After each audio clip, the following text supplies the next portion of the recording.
Let's start.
चलिए let's start.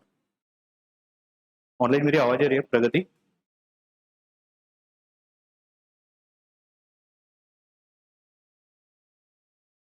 ठीक है। हाँ, तो लास्ट लेक्चर तक हम लोग जो पढ़ रहे थे अभी कॉन्टिनेंट्स एंड ओशन के बारे में बात कर रहे हैं, करेक्ट? तो हम लोग पहले तो कॉन्टिनेंट के बारे में जानेंगे, फिर ओशन के बारे में कुछ इंपॉर्टेंट चीजें वो जानेंगे। तो अभी हमारे कॉन्टिनेंट्स ही चल रहे हैं। तो कॉन्टिनेंट्स में जो नेक्स्ट इंपॉर्टेंट है हमारा वो है साउथ अमेरिका। ठीक है, तो साउथ अमेरिका स्टडी करना बहुत ज्यादा इंपॉर्टेंट है क्योंकि उसमें भी कुछ ऐसे फीचर्स है या फिर जो चीजें हैं जो जानना जरूरी है, जो एग्जाम में पूछी जाती है। क्या है? तो सबसे पहले देख लीजिए कि क्या क्या इंपॉर्टेंट चीजें हैं साउथ अमेरिका के बारे में। ज्यादा आगे बढ़े, हाँ ठीक है। तो this is map of south America, ये आप देख पा रहे हो। ठीक है, अगर वर्ल्ड मैप में अगर देखना है तो आपको साउथ अमेरिका का जो वर्ल्ड मैप है तो उसका लोकेशन हमें यहाँ पे दिखेगा। ठीक है, ये हमारा पूरा वर्ल्ड मैप। वर्ल्ड मैप में साउथ अमेरिका यहाँ पे हमने कल नॉर्थ अमेरिका पढ़ लिया, करेक्ट? उसके पहले हमने एशिया और अफ्रीका पढ़ा था, करेक्ट? बचे हमारे फिर यूरोप, अगर ये पढ़ लेते हम लोग तो यूरोप, ऑस्ट्रेलिया और नीचे हमारा अंटार्कटिका है। ठीक है, ये बचे। तो हम लोग अभी आज जो पढ़ेंगे वो एटलीस्ट हमारे 3 जो कॉन्टिनेंट बचे हैं उनके बारे में हम लोग इन्फॉर्मेशन गैदर करेंगे कि क्या आपको जानना जरूरी है अकॉर्डिंग टू एग्जामिनेशन, करेक्ट? तो साउथ अमेरिका देख लीजिए कि एग्जैक्टली क्या है, क्या इंपॉर्टेंट चीजें इसके बारे में हैं, करेक्ट? तो सबसे इंपॉर्टेंट कि जो हम लोग बेसिक चीजें जो इंपॉर्टेंट है, देखो मैंने यहाँ पे आप लोग अभी 3 कॉन्टिनेंट जो पढ़े, ठीक है, उसमें यहाँ पे एक पर्टिकुलर वे में इंफॉर्मेशन मैंने लिखी हुई है। अभी ऑब्वियस है कि मैं क्यों ऐसी इंफॉर्मेशन लिख रहा हूँ, इसके अलावा भी बहुत सारी इंफॉर्मेशन होगी इस कंटेंट के बारे में, but other information is not important with respect to demand of examination. ठीक है, तो इसीलिए आपको ना ये रिपीटेडली वैसी ही इंफॉर्मेशन दिख रही होगी।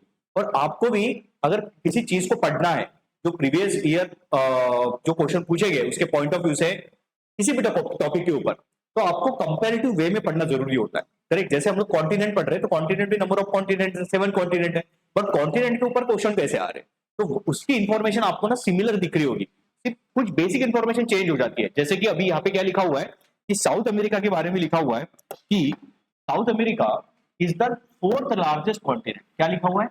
4th largest continent. तो अभी इंफॉर्मेशन वाइज 4th लार्जेस्ट अगर ये है तो उसके पहले 3 तो कोई हो गए, करेक्ट? तो इसके पहले के 3 कौन से? ये अगर 4th है तो फर्स्ट नंबर पे कौन सा था? एशिया था, करेक्ट? हमने देखा था। सेकंड कौन सा था? अफ्रीका। ठीक है, अफ्रीका सेकंड लार्जेस्ट था। और तीसरे नंबर पे था नॉर्थ अमेरिका। वैसे हम लोग जो स्लाइड पढ़ रहे हैं ना वो according to size of and continent है, करेक्ट? कॉन्टिनेंट के साइज के हिसाब से। तो हमने जो पहले 3 पढ़े उनके बारे में, बट अभी क्वेश्चन आ रहा है कि ये 4th लार्जेस्ट कॉन्टिनेंट है, तो ये फैक्ट याद रखो कि 4th लार्जेस्ट कॉन्टिनेंट है। उसके अलावा साउथ अमेरिका का कुछ एक पर्टिकुलर शेप है, अगर उस कॉन्टिनेंट को हम लोग देखते हैं तो काइंड ऑफ वो ट्रायंगुलर शेप में दिख रहा है आपको, करेक्ट? तो South America is long triangular shape continent, kind of ऐसे दिख रहा है, करेक्ट? थोड़ा यहाँ पे भी है, correct? Long triangular shape continent है, ये भी याद रख लीजिए कि शेप किस तरीके से आपको अपीयर हो रहा है उस कॉन्टिनेंट का। उसके अलावा equator and the tropic of Capricorn pass through the continent.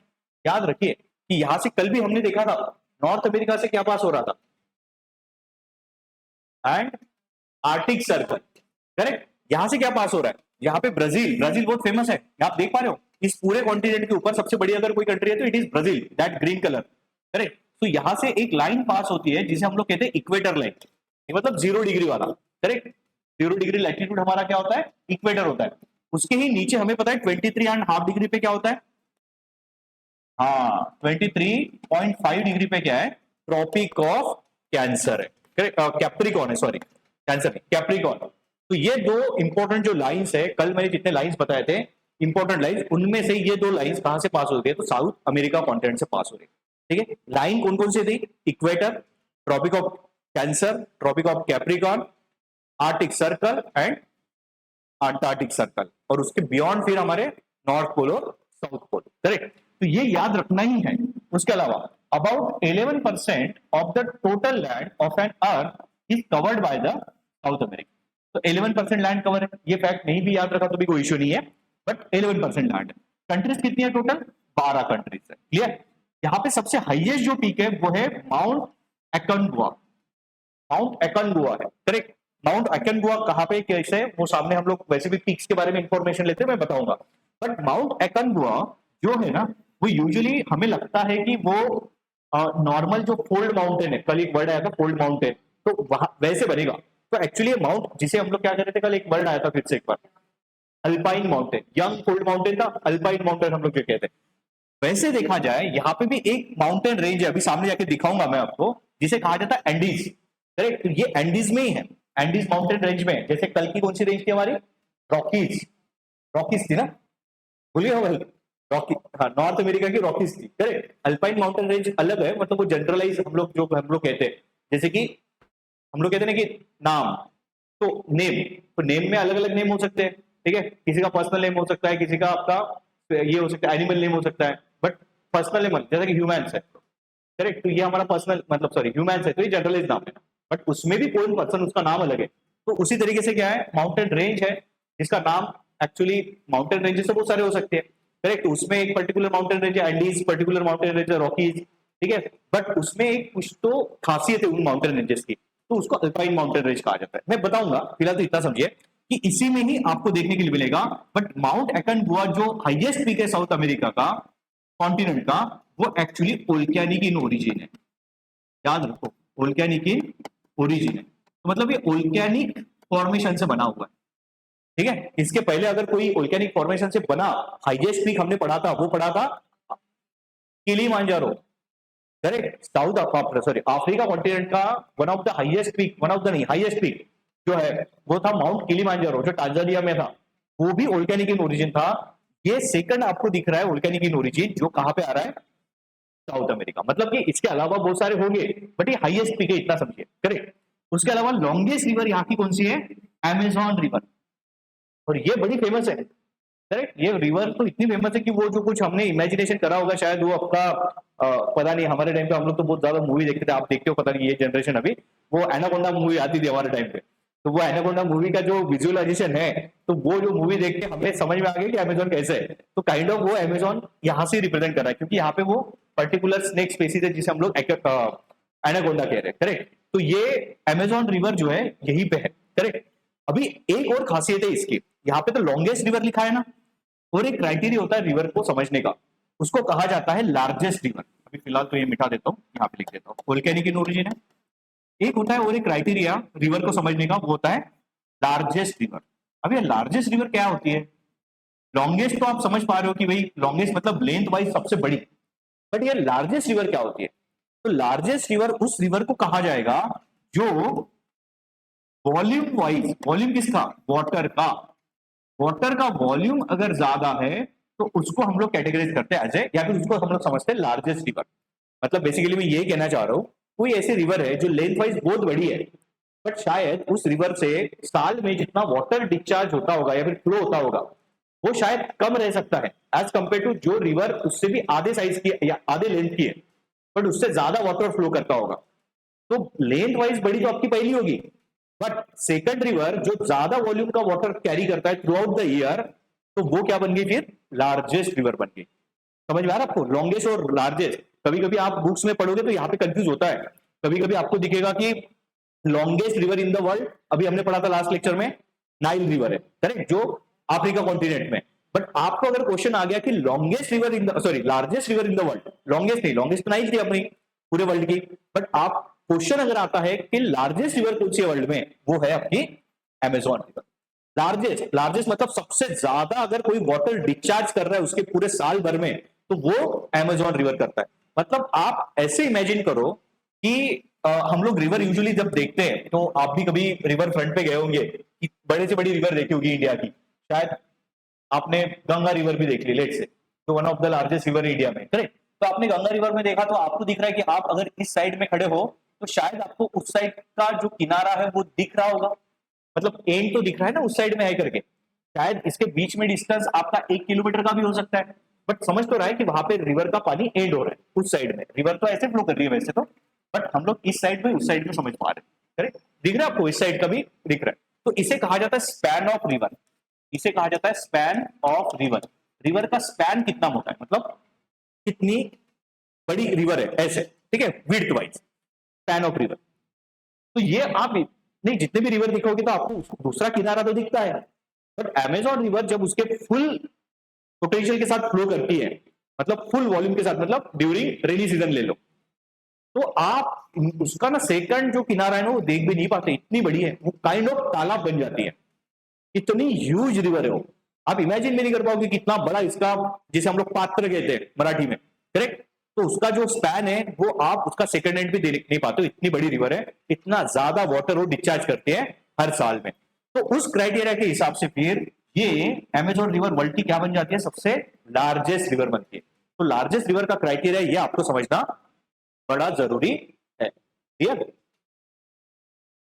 Wait, answer दिया, लॉन्गेस्ट एंड लार्जेस्ट, अच्छा प्रगति, फिर से एक बार करो, वेट लेंथ, करेक्ट, हाँ वेट लेंथ डेप्थ, मतलब वेट लेंथ एंड डेप्थ, तो उसके हिसाब से जो डिस्चार्ज कर रहा है वाटर का उसको हम लोग एक्चुअली लार्जेस्ट कहते हैं, सिर्फ साइज वाइज नहीं, volume wise, volume of water, size wise river कितनी भी बड़ी हो सकती है, बट अभी उसमें पानी बहुत कम जा रहा है क्योंकि अभी उस एरिया में शायद बारिश ही नहीं होती, रिवर तो बहुत बड़ी दिखने में है, दिखने में मतलब उसका लेंथ वगैरह भी बड़ा हो सकता है, बट अभी फिलहाल वो कितना वाटर कैरी करती है वॉल्यूम वाइज, तो उसको हम लोग कहेंगे लार्जेस्ट, वो क्राइटेरिया आपका लार्जेस्ट बनेगा, ठीक है। फिर से एक बार प्रगति ने कहा है कि भाई लॉन्गेस्ट और लार्जेस्ट का फर्क क्या है, अभी थोड़ा विजुअलाइजेशन नहीं कर रहा हूं। मान के चलो ये रिवर है, दो एक ऐसी रिवर फ्लो कर रही है, ठीक है, करेक्ट। अभी लेंथ वाइज आप बोलोगे कि यहां से ओरिजिन हो रहा है यहां तक है, लेट से हम लोग इसको समझने के लिए मान लेते हैं कि 100 किलोमीटर का इसका क्या है डिस्टेंस है, और हमारे ये पूरा जो आप white board sorry digital board देख रहे हो, इस डिजिटल बोर्ड को समझ लो ये हमारी कंट्री है, ठीक है, और एक कंट्री का मैप है, तो यहाँ पे हमारे पास दो ही रिवर है, एक रिवर यहाँ से यहाँ तक है और दूसरी रिवर का जो कुछ लेंथ है वो यहाँ से यहाँ तक है, अलग अलग डायरेक्शन से जा रहा है, करेक्ट। तो आप लेंथ वाइज तो देख पा रहे हो ना, लेंथ वाइज को देख पा रहे हो कि 100 किलोमीटर की है, ये शायद आपका 80 किलोमीटर की होगी, लेट्स से, बट हो क्या रहा है, साल भर में इतनी बारिश होती है कि यहाँ पे नहीं, यहाँ पे इसके साइड में, मतलब ये जिस रीजन में है रिवर, यहाँ पे इतनी बारिश होती है, इतनी बारिश होती है कि ये यहाँ से स्टार्ट हो रही है यहाँ पे एंड हो रही है, तो ये इतना वॉल्यूम का वाटर, मतलब जो वाटर वॉल्यूम ऑफ वाटर है वो इतना कैरी करती है कि ये वॉल्यूम ऑफ वाटर इतनी बड़ी लेंथ होने के बावजूद भी ज्यादा है, ये लेंथ वाइज बड़ी है, तो इसे हम लोग क्या कहेंगे, लेंथ वाइज बड़ी है तो इसे लॉन्गेस्ट कहेंगे, जैसे कि हमारी कौन सी रिवर थी, नाइल रिवर थी, तो इसीलिए नाइल क्या बन जाती है, वर्ल्ड की सबसे लॉन्गेस्ट रिवर बन जाती है। बट अमाउंट ऑफ वाटर, जिसे हम लोग वॉल्यूम ऑफ वाटर भी कह सकते हैं, जो सबसे ज्यादा कैरी करती है पूरे साल भर में, तो उसे हम लोग क्या कहेंगे फिर, लार्जेस्ट रिवर कहेंगे। तो लार्जेस्ट रिवर जो वर्ल्ड की है वो रहेगी अमेजॉन रिवर, याद रख लीजिए। तो लार्जेस्ट किसी ने आपसे पूछ लिया तो वो रहेगी अमेजॉन, लॉन्गेस्ट किसी ने पूछ लिया तो वो रहेगी नाइल, ठीक है, लेंथ वाइज, समझ में आया आपको, आइए प्रगति ऑनलाइन, ओके ठीक है, चलिए, हाँ यहाँ पे अभी नेक्स्ट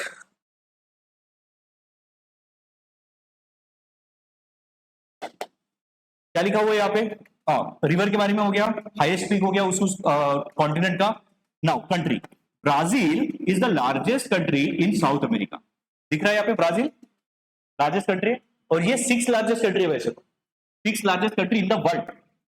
फर्स्ट कौन सी है, Russia, Russia is the largest, and largest in obvious है एशिया भी रहेगी। सेकंड लार्जेस्ट है Canada, largest in North America continent, ठीक है, कनाडा नॉर्थ अमेरिका कल हमने जो पढ़ा। थर्ड लार्जेस्ट जो है वो है China, China again in Asia. Then fourth largest है यूएसए, ठीक है, again in North America, correct, 4 हो गए।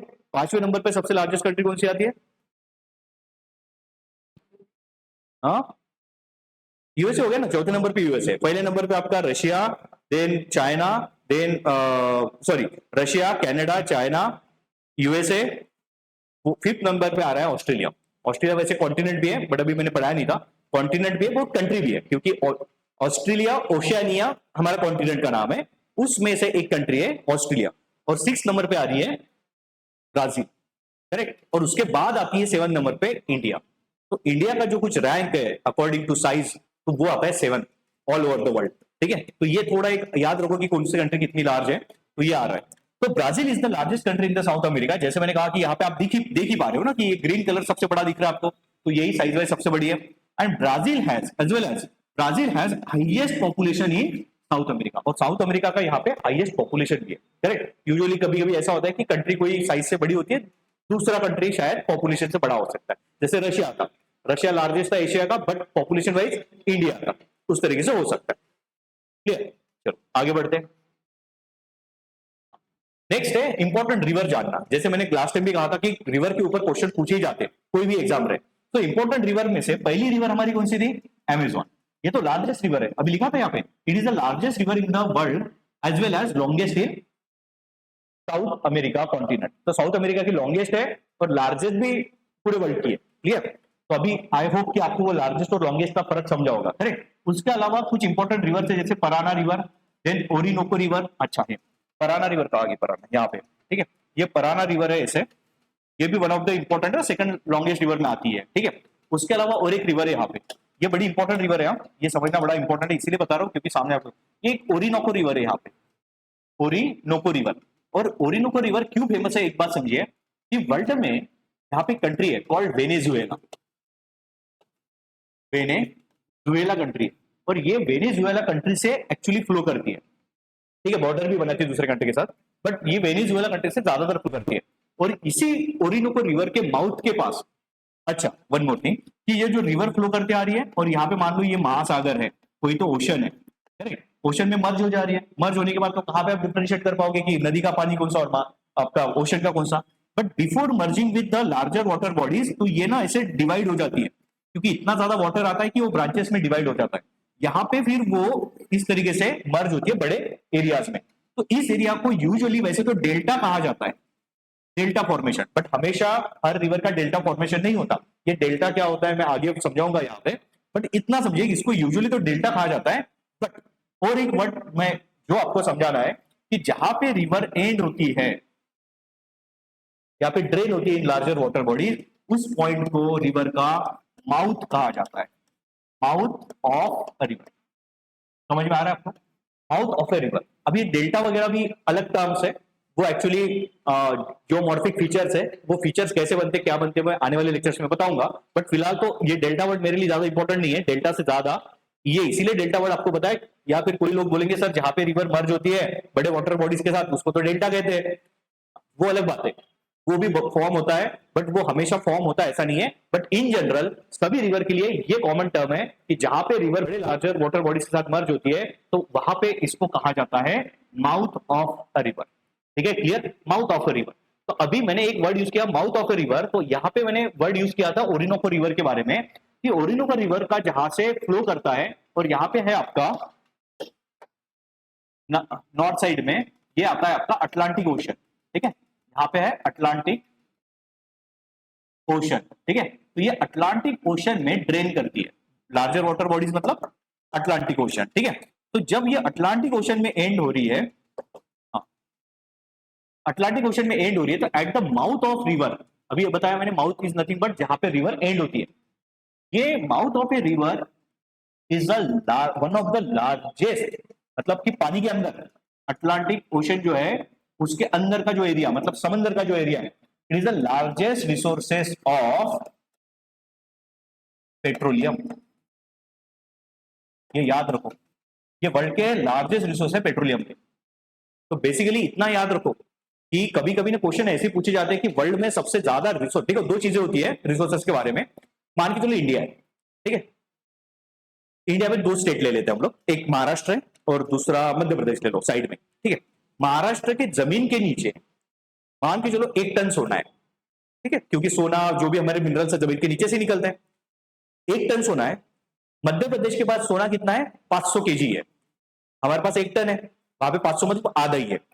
1 टन मतलब 1000 ग्राम, 1000 केजी, 1000 केजी मतलब 1 टन हमारे पास है, उनके पास 500 ही है। बट जब प्रोडक्शन हो रहा है, प्रोडक्शन मतलब एक्चुअल, वो तो जमीन के नीचे है ना, जब जमीन के नीचे से निकाल के उसको प्योर फॉर्म में लाएंगे तो उसका क्या होगा, प्रोसेसिंग होगा। ऑब्वियस है कि वो प्योर फॉर्म में नहीं होता, तो उसको प्रोसेस करते हैं हम लोग बाहर आने के बाद।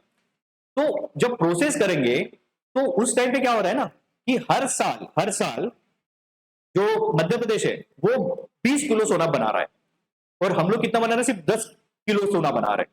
मतलब जितने हमारे पास रिसोर्सेज अवेलेबल है 1 टन का मतलब 1000 किलो का, उनमें से सिर्फ हम लोग कितना निकाल रहे हैं या फिर प्रोसेस कर रहे हैं, 10 केजी। और एमपी वाले के पास कितना है, 500 केजी, मतलब जमीन के अंदर इससे कम ही है महाराष्ट्र से, बट वो कितना प्रोडक्शन कर रहे हैं, 20 केजी का। अभी लॉजिकली आपको लगेगा जिसके पास ज्यादा है उतने ज्यादा प्रोडक्शन करना चाहिए, बट वो डिपेंड करेगा ना इंडस्ट्री के ऊपर।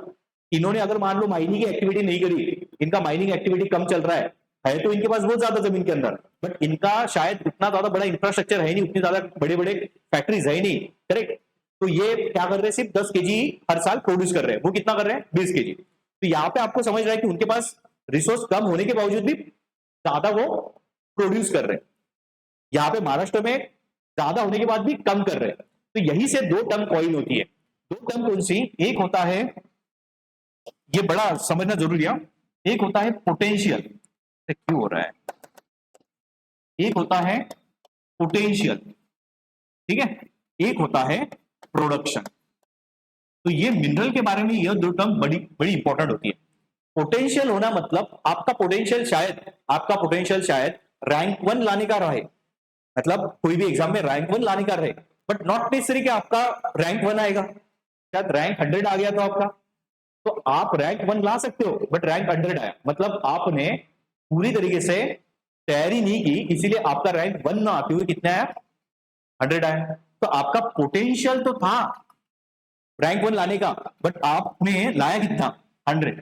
तो बेसिकली पोटेंशियल हमारा महाराष्ट्र का कितना है, 1000 केजी का, ठीक है, बट प्रोड्यूस कर रहा था महाराष्ट्र 10 केजी हर साल। ये समझाने के लिए समझा रहा हूं मैं, ये कुछ ऐसा एक्चुअल डेटा नहीं है, ठीक है। बट अगर मैं, अच्छा सॉरी 10 केजी यहाँ पे चाहिए था, हाँ 10 केजी करेक्ट।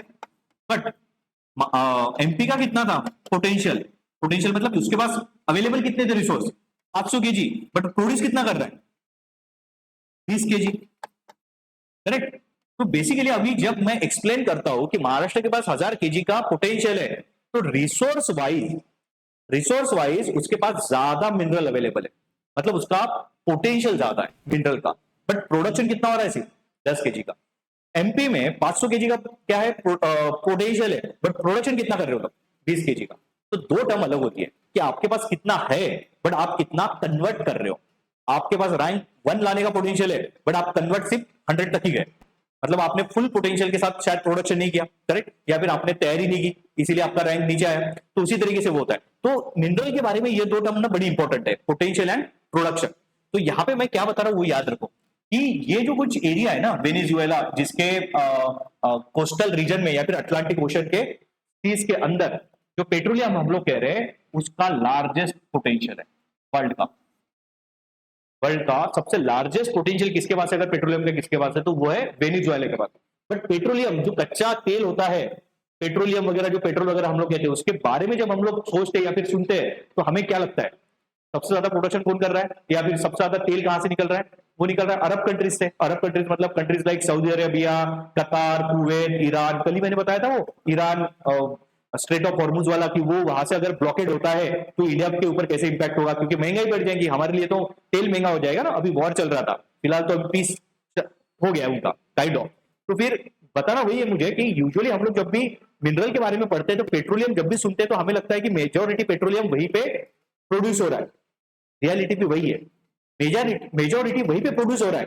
तो इसका मतलब क्या, production wise Saudi Arabia particularly सबसे ज्यादा प्रोडक्शन कर रहा है वर्ल्ड में, बट पोटेंशियल किसका है, वेनेजुएला का। तो वेनेजुएला के पास वर्ल्ड के लार्जेस्ट पेट्रोलियम रिसोर्सेस है, ठीक है, याद रहेगा आपको। उसी तरीके से नेचुरल गैस भी है, नेचुरल गैस का भी प्रोडक्शन और पोटेंशियल ये अलग अलग है।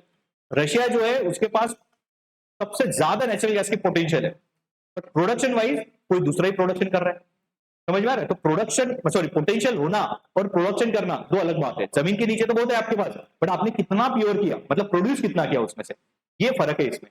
तो अभी आपको लगेगा कि भाई इतना बड़ा कंट्री है और मतलब वेनेजुएला के पास इतना ज्यादा आपका प्रोडक्शन है, वो प्रोड्यूस नहीं क्यों कर रहा? उसके अपने प्रॉब्लम है, उनके पास टेक्नोलॉजी वगैरह का बड़े रिसोर्सेज का लैग है। इसीलिए वेनेजुएला देखो, जहां पे पेट्रोल है वहां पे यूएस है, ठीक है, जहां पे पेट्रोलियम है वहां पे यूएस है। ये भी क्या है, मिडिल ईस्ट जो हम लोग कह रहे हैं अभी जो वॉर चल रहा था, ये क्यों हो रहा है? ठीक है, देखो एक वर्ल्ड है, वर्ल्ड में जो भी कुछ इश्यूज होते हैं ना, तो उसमें कभी ना कभी तो हर बार जो एक्चुअल दो लोग होते हैं जिनके बीच में वॉर होता है, वो बहुत बार खुद नहीं लड़ते, बट दूसरे के बिहाफ में लड़ना स्टार्ट करते हैं। मतलब दूसरे के आप सॉरी उनके इससे उनके बिहाफ में कोई दूसरा ही लड़ते रहता है, करेक्ट? जैसे कि अभी रशिया और यूएसए, इन दोनों का क्या है, एक्चुअली टसल चलता है पूरे वर्ल्ड में, कौन पावरफुल है ज्यादा, करेक्ट? वैसे देखा जाए तो इकोनॉमिक पावर अच्छा खासा यूएसए का है, मिलिट्री पावर भी अच्छा खासा उनका है, पैसों से उन्होंने मिलिट्री पावर भी बना लिया। रशिया के पास एक टाइम पे इकोनॉमिक पावर हुआ करता था, बट वो इकोनॉमिकली थोड़ा वीक बन चुका है, बट उनका मिलिट्री पावर अभी भी अच्छा है। तो अभी हो क्या रहा है, इकोनॉमिकली वो थोड़ा वीक है, बट ये दोनों तरफ फुल मतलब यूएस अच्छा है। बट होता क्या है कि अभी ये दोनों एक दूसरे के साथ युद्ध नहीं करते, क्योंकि ये एक्चुअली दोनों कंट्री वर्ल्ड वॉर 1 और वर्ल्ड वॉर 2 में एक प्रोमिनेंट ऐसे स्टेट थे जिन्होंने एक्चुअली डिसिसिव वॉर्स लड़ी है। ये जब वर्ल्ड वॉर 1 में रहे या फिर वर्ल्ड वॉर 2 में रहे, तो इन्होंने अच्छा खासा उस कंट्रीज में मतलब उस वॉर को जीतने के लिए एफर्ट्स लगाए थे, ठीक है? उस टाइम पे रशिया की सबसे बड़ी क्या हुआ करती थी, आर्मी हुआ करती थी, जिसे रेड आर्मी कहा जाता है वर्ल्ड वॉर 1 में। वर्ल्ड वॉर 2 में तो अभी फिर और एडवांस हो गए और नए नए प्लेन्स वगैरह आ गए, उसके अलावा आपके सबमरीन वगैरह आ गए, but at the same time आपका यूएसए भी अच्छा खासा इकोनॉमिकली स्ट्रांग हो गया। तो वॉर जब भी ये दोनों एक साइड से रहते थे उस टाइम पे, मतलब दोनों वॉर में ये दोनों एक साइड से ही थे, बट जीतने के बाद ये एक दूसरे के दुश्मन बन जाते थे। मतलब लड़ रहे एक साइड से, बट जीतने के बाद मैं बड़ा में इनके बीच में फिर जंग छिड़ जाती थी, करेक्ट? तो अभी भी वो चल रहा है पूरे वर्ल्ड में, बट वो एक्चुअल जंग हुई नहीं तब से, मतलब सेकंड वर्ल्ड वॉर के बाद। तो ये सेकंड वर्ल्ड वॉर के बाद जो अभी भी चल रही है ना स्थिति, इसे कोल्ड वॉर का इरा कहा जाता था। मतलब वो कोल्ड वॉर वैसे भी एंड हो गया है, but this type of war मैं मारूंगा करते रहते हैं, बट एक्चुअल वॉर नहीं होता। तो इस तरीके का जो टेंशन होता है इसे कोल्ड वॉर सिचुएशन कहते हैं। एक टाइम तो हुआ करती थी 1990 तक, बट उसके बाद फिर रशिया पूरा ही इकोनॉमिकली वीक हो गया, तो उसके बाद उन्होंने छोड़ दिया ये फालतू एक दूसरे को आग दिखाना। वो फिर अपना जो भी उसने उसका इकोनॉमिक कंडीशन डाउन हो गया था, उसको ही वो डेवलप करने के लिए फिर बिजी हो गया। तो वर्ल्ड वॉर का फिर वहीं से उभर के आया फिर यूएसए। मतलब हम लोग कहते हैं कि अनडिस्प्यूटेडली वर्ल्ड में कि नहीं मैं ही हूं अभी, रशिया तो चला गया, जो मेरा अपोनेंट था वो तो पूरा ही फॉल हो गया, वो अलग बात है, वो आप हिस्ट्री में पढ़ोगे। बट मैं ये बता रहा हूं कि ऐसे जब वॉर होते हैं ना, कभी कभी ये जो कुछ रियल कंपिटिटर होते हैं वो ना खेलते हुए ये अपने प्यादे उतारते हैं और उनके बिहाफ में वो क्या करते, सॉरी इन दोनों के बिहाफ में ये दोनों लड़ते रहते हैं।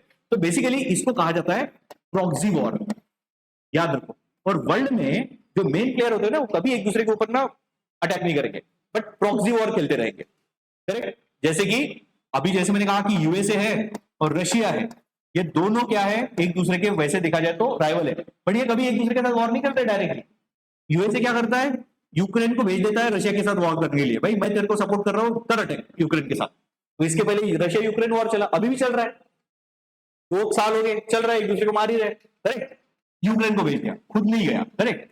उसका सपोर्ट करते हुए अभी क्या हो रहा है, इजराइल ईरान, करेक्ट? तो इजराइल ईरान में क्या हो रहा है, इजराइल और ईरान वॉर, तो ईरान को सपोर्ट कर रहा है रशिया, इजराइल को कर रहा है यूएसए, और ये दोनों जंग लड़ रहे। तो अभी इसको जिताना और इसको जिताना ये इंपॉर्टेंट है। अगर मान लो ईरान हार गया, इजराइल जीत गया, तो वर्ल्ड में क्या मैसेज जाएगा, यूएसए स्ट्रांग है।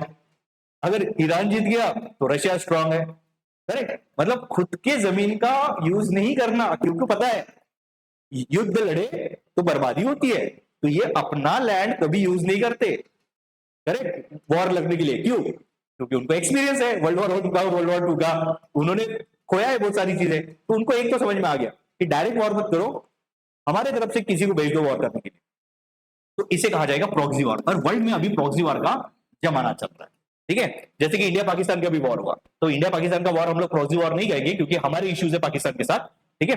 बट अगर मान के चलो कि इसके बाद किसी का वॉर देखोगे आप किसी को भी, तो वो प्रॉक्सी वॉर टाइप है। या फिर इंडिया के बारे में भी देख लो, इंडिया के बारे में क्या है, अमेरिका थोड़ा बदमाशी करता है, वो किसी का सगा हुआ नहीं अभी तक, हिस्ट्री जैसे मैंने लास्ट लेक्चर में भी कहा था, वो किसी का हुआ नहीं है।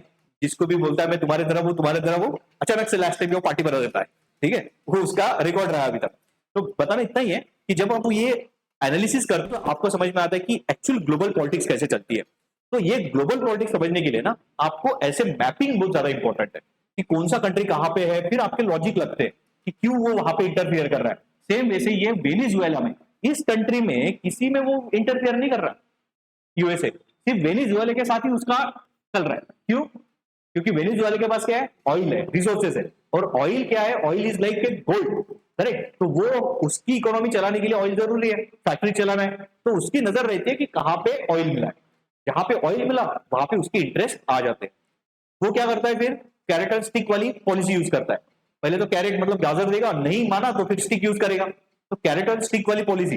तो कैरेट एंड स्टिक में क्या आ रहा है कि भाई तू हमारे साथ आजा हमारे पार्टी में, मैं नहीं आया तो फिर वो स्टिक के साथ उस देश की गवर्नमेंट गिरा देगा, ये कर देगा वो कर देगा। इराक में क्या हुआ, ये तो ईरान का वॉर है, इसके पहले सद्दाम हुसैन हुआ करता था, वैसे वो भी डिक्टेटर था, बट उसको वो सुनता नहीं था यूएसए की, तो उसको गिराना है इसलिए उन्होंने पीछे से कुछ ना कुछ किया और उसको फिर गिरा दिया। फिर वॉर वेज हुआ, फिर तो जितने सद्दाम हुसैन ने नहीं मारे, वो तो डिक्टेटर ही था, लास्ट टाइम में बोला था आइश केस मैंने, जितना सद्दाम हुसैन ने नहीं मारे उसके देश के लोगों को, उतना यूएसए के वो अटैक वटैक से मर के ज्यादा था, ठीक है। तो उसके बाद में समझा कि भाई वो जो कुछ बोला गया था कि उनके पास वेपन ऑफ मास डिस्ट्रक्शन है, वेपन ऑफ मास डिस्ट्रक्शन मतलब न्यूक्लियर बॉम्ब वगैरह, वो भी नहीं निकले, मतलब फोकट के वहां के लोगों की जान गई। तो ये यूएसए का पॉलिसी है पहले से ही, किसी भी देश में इंटरफेयर करो, उसके पॉलिटिक्स में इंटरफेयर करो, अपने जो कुछ हम लोग कहते हैं कि एजेंडाज है वो फुलफिल करो, दैट्स इट। तो ये वेनेजुएला को भी अनस्टेबल करने का रीजन क्या है, वो अमेरिका ही है, ठीक है। बट वेनेजुएला हमें एक्चुअली ऑयल प्रोवाइड करता है, हम भी बहुत सारे लेवल पे ऑयल इंपोर्ट करते हैं जिसे हम लोग कहते हैं क्रूड ऑयल, ठीक है, क्योंकि कच्चा तेल रहता है वो, उसके आने के बाद उसको हम लोग रिफाइन करते हैं। रिफाइन करना मतलब यूज करने के लायक बनाना, आता तो कच्चा ही है एकदम से डार्क काले कलर का, ठीक है। तो ये याद रखो कि ओरिनिको रिवर का जो कुछ आपका माउथ है, इस माउथ पे ह्यूज रिजर्व्स है पेट्रोलियम के, तो कभी आप सामने के पढ़ते हो तो आपको ये समझना जरूर रहेगा। देन और भी रिवर्स है जैसे कि मदिरा रिवर्स है, ठीक है, ये दिख रहा है मदिरा रिवर, ट्रिब्यूटरी ऑफ, अच्छा अमेजोन रिवर देखो कहां से कहां तक जा रही है, ठीक है, ये अमेजोन रिवर इस तरीके से फ्लो करती है और अटलांटिक ओशन, यहाँ पे अटलांटिक ओशन ही है, अटलांटिक ओशन में वो मर्ज हो जाती है। बट उसके नंबर ऑफ ऐसे ट्रिब्यूटरीज है, ट्रिब्यूटरीज मतलब जिसे हम लोग उपनदी कहते हैं, ठीक है मराठी में। तो ये मदिरा रिवर क्या है, इसके साथ इवेंचुअली मर्ज होती है। तो ऐसे बहुत सारे रिवर्स है, जैसे कि नेग्रो रिवर भी आ रही है यहाँ पे, ये नेग्रो रिवर लिखा हुआ है। तो आपको सिर्फ इनके ना थोड़े नाम याद रख लीजिए, सभी नाम याद नहीं रखे तो चलेंगे, बट जैसे मैंने कहा कि कुछ इंपॉर्टेंट ऐसे रिवर्स है जिनका कोई तो सिग्निफिकेंस है, तो वो वाले याद रखो। जैसे कि मैंने कहा कि अमेजोन याद रखो, ये तो इंपॉर्टेंट ही है। उसके अलावा ओरिनोको याद रखो, ये पराना रिवर भी याद रखो, it is the second longest river in South America continent, ठीक है, और पराना। तो बाकी भी है जैसे Sao Francisco, then Paraguay, Uruguay, अच्छा ये पैराग्वे उरुग्वे वैसे कंट्री के नाम भी है, वे कंट्री के नाम से ही रिवर्स है, जिस दोनों रिवर कुछ उस कंट्री से पास होती है। तो ये आप देख पा रहे हो यहाँ पे ये पैराग्वे रिवर है, ठीक है, उरुग्वे नहीं दिखाया हुआ है यहाँ पे, उरुग्वे इधर ही है, ठीक है, छोटी रिवर है बट उरुग्वे नहीं है। तो ये पैराग्वे रिवर, उरुग्वे रिवर, तो ये दोनों कंट्री भी है और उसी कंट्री से नाम पे आपका रिवर्स भी है। देन मैगडेलेना, इट नेग्रो भी है, बट याद वो रखो Amazon, Parana and at least Orinoco, ठीक है, ये तीन रिवर बड़ी इंपॉर्टेंट है, समझना क्या पे क्लियर है तक। हाँ तो मैंने अभी एक बात याद रखो, अभी मैंने ये इतने बड़ी स्टोरी क्यों सुनाई इसके पहले वाली, इसीलिए बताई कि जब आप यूपीएससी की प्रिपरेशन कर रहे हो ना, तो आपको ना मैपिंग बड़ी इंपॉर्टेंट हो जाती है वर्ल्ड पॉलिटिक्स समझने के लिए।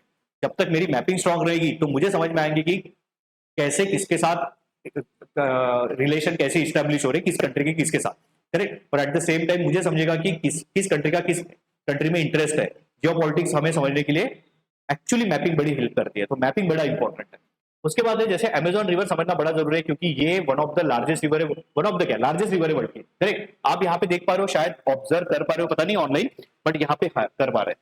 तो यहाँ पे एक ब्लू कलर का यहाँ पे मार्जिन दिख रहा है, दिख रहा है ब्लू एंड सॉरी ब्लू नहीं येलो कलर का, ठीक है, दिख रहा है ना येलो कलर का, क्लियर। तो अभी येलो कलर का जो भी मार्जिन है ना, वो क्या सिग्निफाई कर रहा है एक्चुअली, अमेजॉन बेसिन, ठीक है, अभी अमेजोन बेसिन क्या होता है मैं समझाता हूँ। Amazon river basin, river basin. तो बेसिन का मतलब इतना समझे क्या होता है। बेसिन मतलब क्या, मेन रिवर तो हमारी ऐसे है, करेक्ट, मेन रिवर ऐसे है। तो बेसिन का मतलब ये होता है कि कितने एरिया से उस रिवर में पानी फीड किया जा रहा है, मतलब फीड किया जा रहा है मतलब उसमें मिक्स हो रहा है। फॉर एग्जाम्पल कि ये रिवर है, आप बोलोगे सर इतने दूर से तो नहीं हो रहा, नहीं हो रहा है, क्योंकि इसमें इसके क्या है, ट्रिब्यूटरीज भी है जो इसको इसी एरिया से आके मिल रही है। तो इसका मतलब क्या है कि यहां से वाटर कलेक्ट हो रहा है, यहां से भी हो रहा है, यहां से भी हो रहा है, ऊपर की तरफ से भी हो रहा है, उस रिवर का खुद का भी अपना वाटर है, सब मिलके फिर आगे बढ़ रहा है। तो जिस जिस एरिया से वो रिवर वाटर कैच करता है, कैच करना मतलब उसमें ड्रेन होना, उस एरिया को कहा जाता है बेसिन। ठीक है, क्लियर। तो ड्रेनेज एरिया भी कहा जाता है कभी कभी बेसिन को। तो अमेजोन रिवर ड्रेनेज बेसिन या फिर सिंपल बेसिन। तो यहां पे हम वर्ड जो यूज हुआ है कि the largest drainage basin in the world. ठीक है, लार्जेस्ट रिवर बेसिन मतलब कि एरिया वाइज उसमें number of river, number of area से जो रिवर जा रही है वहां से वाटर फीड किया जा रहा है उस रिवर्स में। क्लियर। उसके बाद Amazon river discharge is greater than the next 7 largest independent reverse combined. क्या लिखा हुआ है देखो, कि जितना अमेजॉन रिवर एक साल में वाटर डिस्चार्ज करता है, डिस्चार्ज मतलब वो लेके चलता है, पूरा फ्लो करता है, तो वो उसके बाद जो सबसे लार्जेस्ट रिवर्स हम लोग कहेंगे, ऑब्वियस है फर्स्ट नंबर पे तो अमेजोन आ रही है, उसके बाद भी तो कोई सेकंड हाईएस्ट लेवल पे वाटर डिस्चार्ज करती होगी। तो अमेजॉन रिवर एक साल में जितना वाटर डिस्चार्ज करती है ना, तो उसके बाद आने वाले जो सेकंड, थर्ड, फोर्थ, 5, 6, 7, 8 नंबर पे रिवर्स है, उन 7 रिवर का कंबाइन जो वाटर है वो भी कर दोगे तो भी उससे ज्यादा करती है। इतना वाटर वो डिस्चार्ज करती है अकेली, मतलब उसके बाद के नेक्स्ट 7 रिवर्स का वाटर भी एक कर लो आप तो भी इससे ज्यादा नहीं होता। वही लिखा हुआ है, Amazon river discharge is greater than next seven largest independent river combined. इतना बड़ा वाटर का वो फ्लो मेंटेन रखती है थ्रू आउट द ईयर। इतना पानी, ये इसके ना ट्रिब्यूटरीज बहुत बड़े, और यहाँ पे सबसे इंपॉर्टेंट और एक चीज, ट्रिब्यूटरीज तो बड़े हैं, अच्छी खासी बड़े बड़े, करेक्ट। ये देखो, ये जो हमने देखा था अभी इसके पहले मदीरा रिवर वगैरह, ये सब ट्रिब्यूटरीज के बहुत बड़े बड़े। दूसरी एक बात है कि यहां से पास होता है 0 डिग्री इक्वेटर, 0 डिग्री इक्वेटर। और एक बात याद रखो, यहाँ पे नहीं ग्रीन एरिया दिख रहा है, रिलेटिवली ज्यादा ग्रीन है, बाकी एरिया तो आपको थोड़ा कम ग्रीन दिख रहा है, बट ये ज्यादा ग्रीन दिख रहा है, डार्क ग्रीन दिख रहा है। तो इसका ना एक सिग्निफिकेंस होता है मैपिंग में, हमें इतना ज्यादा डीप में सीखना नहीं होता, बट बेसिक बेसिक चीजें आपको पता होनी चाहिए। जितना ग्रीन डार्कर ग्रीन होगा ना, उसका मतलब होता है वहां का फॉरेस्ट उतना ही डेंस है। जितना ग्रीन का टिंच थोड़ा कम कम होते जाएगा, मतलब इस तरीके से थोड़ा कम कम ग्रीन होते जाएगा, उसका मतलब वहां पे ग्रीन एरिया कम हो रहा है, मतलब पेड़ कम हो रहे हैं, पेड़ का कॉन्सेंट्रेशन कम हो रहा है, आपका बोलेंगे डेंसिटी कम हो रहा है, कम पेड़ है वहां पे। और फिर इस एरिया में कुछ कुछ ऐसे एरिया की जहां पे शायद पेड़ ही नहीं है, जैसे कि हमारे डेजर्ट है, तो वो यूजुअली व्हाइट कलर में दिखेंगे आपको। अभी बाकी जो मैप आएंगे तो मैं आपको बताते चलूंगा आपको वैसे। तो आपने कहा कि वहां पे क्यों इतना ज्यादा वाटर डिस्चार्ज किया जाता है, तो एक बात याद रखो कि ये ग्रीनरी आई है बिकॉज ऑफ वहां पे रेनफॉल ज्यादा होता है। तो इसे एक्चुअली अमेजोन रेन फॉरेस्ट भी कहा जाता है। The area in Amazon basin is also called as Amazon rain forest. अभी रेन फॉरेस्ट है, नाम में ही फॉरेस्ट नहीं है वो, सिंपल फॉरेस्ट तो इन जनरल टर्म है हमारी, फॉरेस्ट तो इंडिया में भी है, बट वहां पे रेन फॉरेस्ट कहा गया है। High it is called rain forest. एक बात याद रखो, जो 0 डिग्री इक्वेटर लाइन है ना, वहां पे एक पर्टिकुलर क्लाइमेटिक फेनोमेना है, उसे कहते हैं through out the year rainfall. हमारे यहाँ पे रेनफॉल कब हो रहा है, अभी हो रहा है, मतलब कि हमारे यहाँ पे जून से लेके एटलीस्ट सितंबर एंड तक रेनफॉल होता है, 3 महीने का, करेक्ट। बट अमेजोन रिवर या फिर इन जनरल इस इक्वेटोरियल रीजन में ना through out the year rainfall रहता है, साल भर रेन होता है वहां पे। और उस रेनफॉल को पर्टिकुलरली कहा जाता है 4 o'clock रेनफॉल। 4 o'clock रेनफॉल इसीलिए कहा जाता है कि हर रोज ऐसी कंडीशन बनेगी, मतलब कि through out the year rainfall मतलब 24 घंटे के लिए नहीं है, 365 डेज के लिए।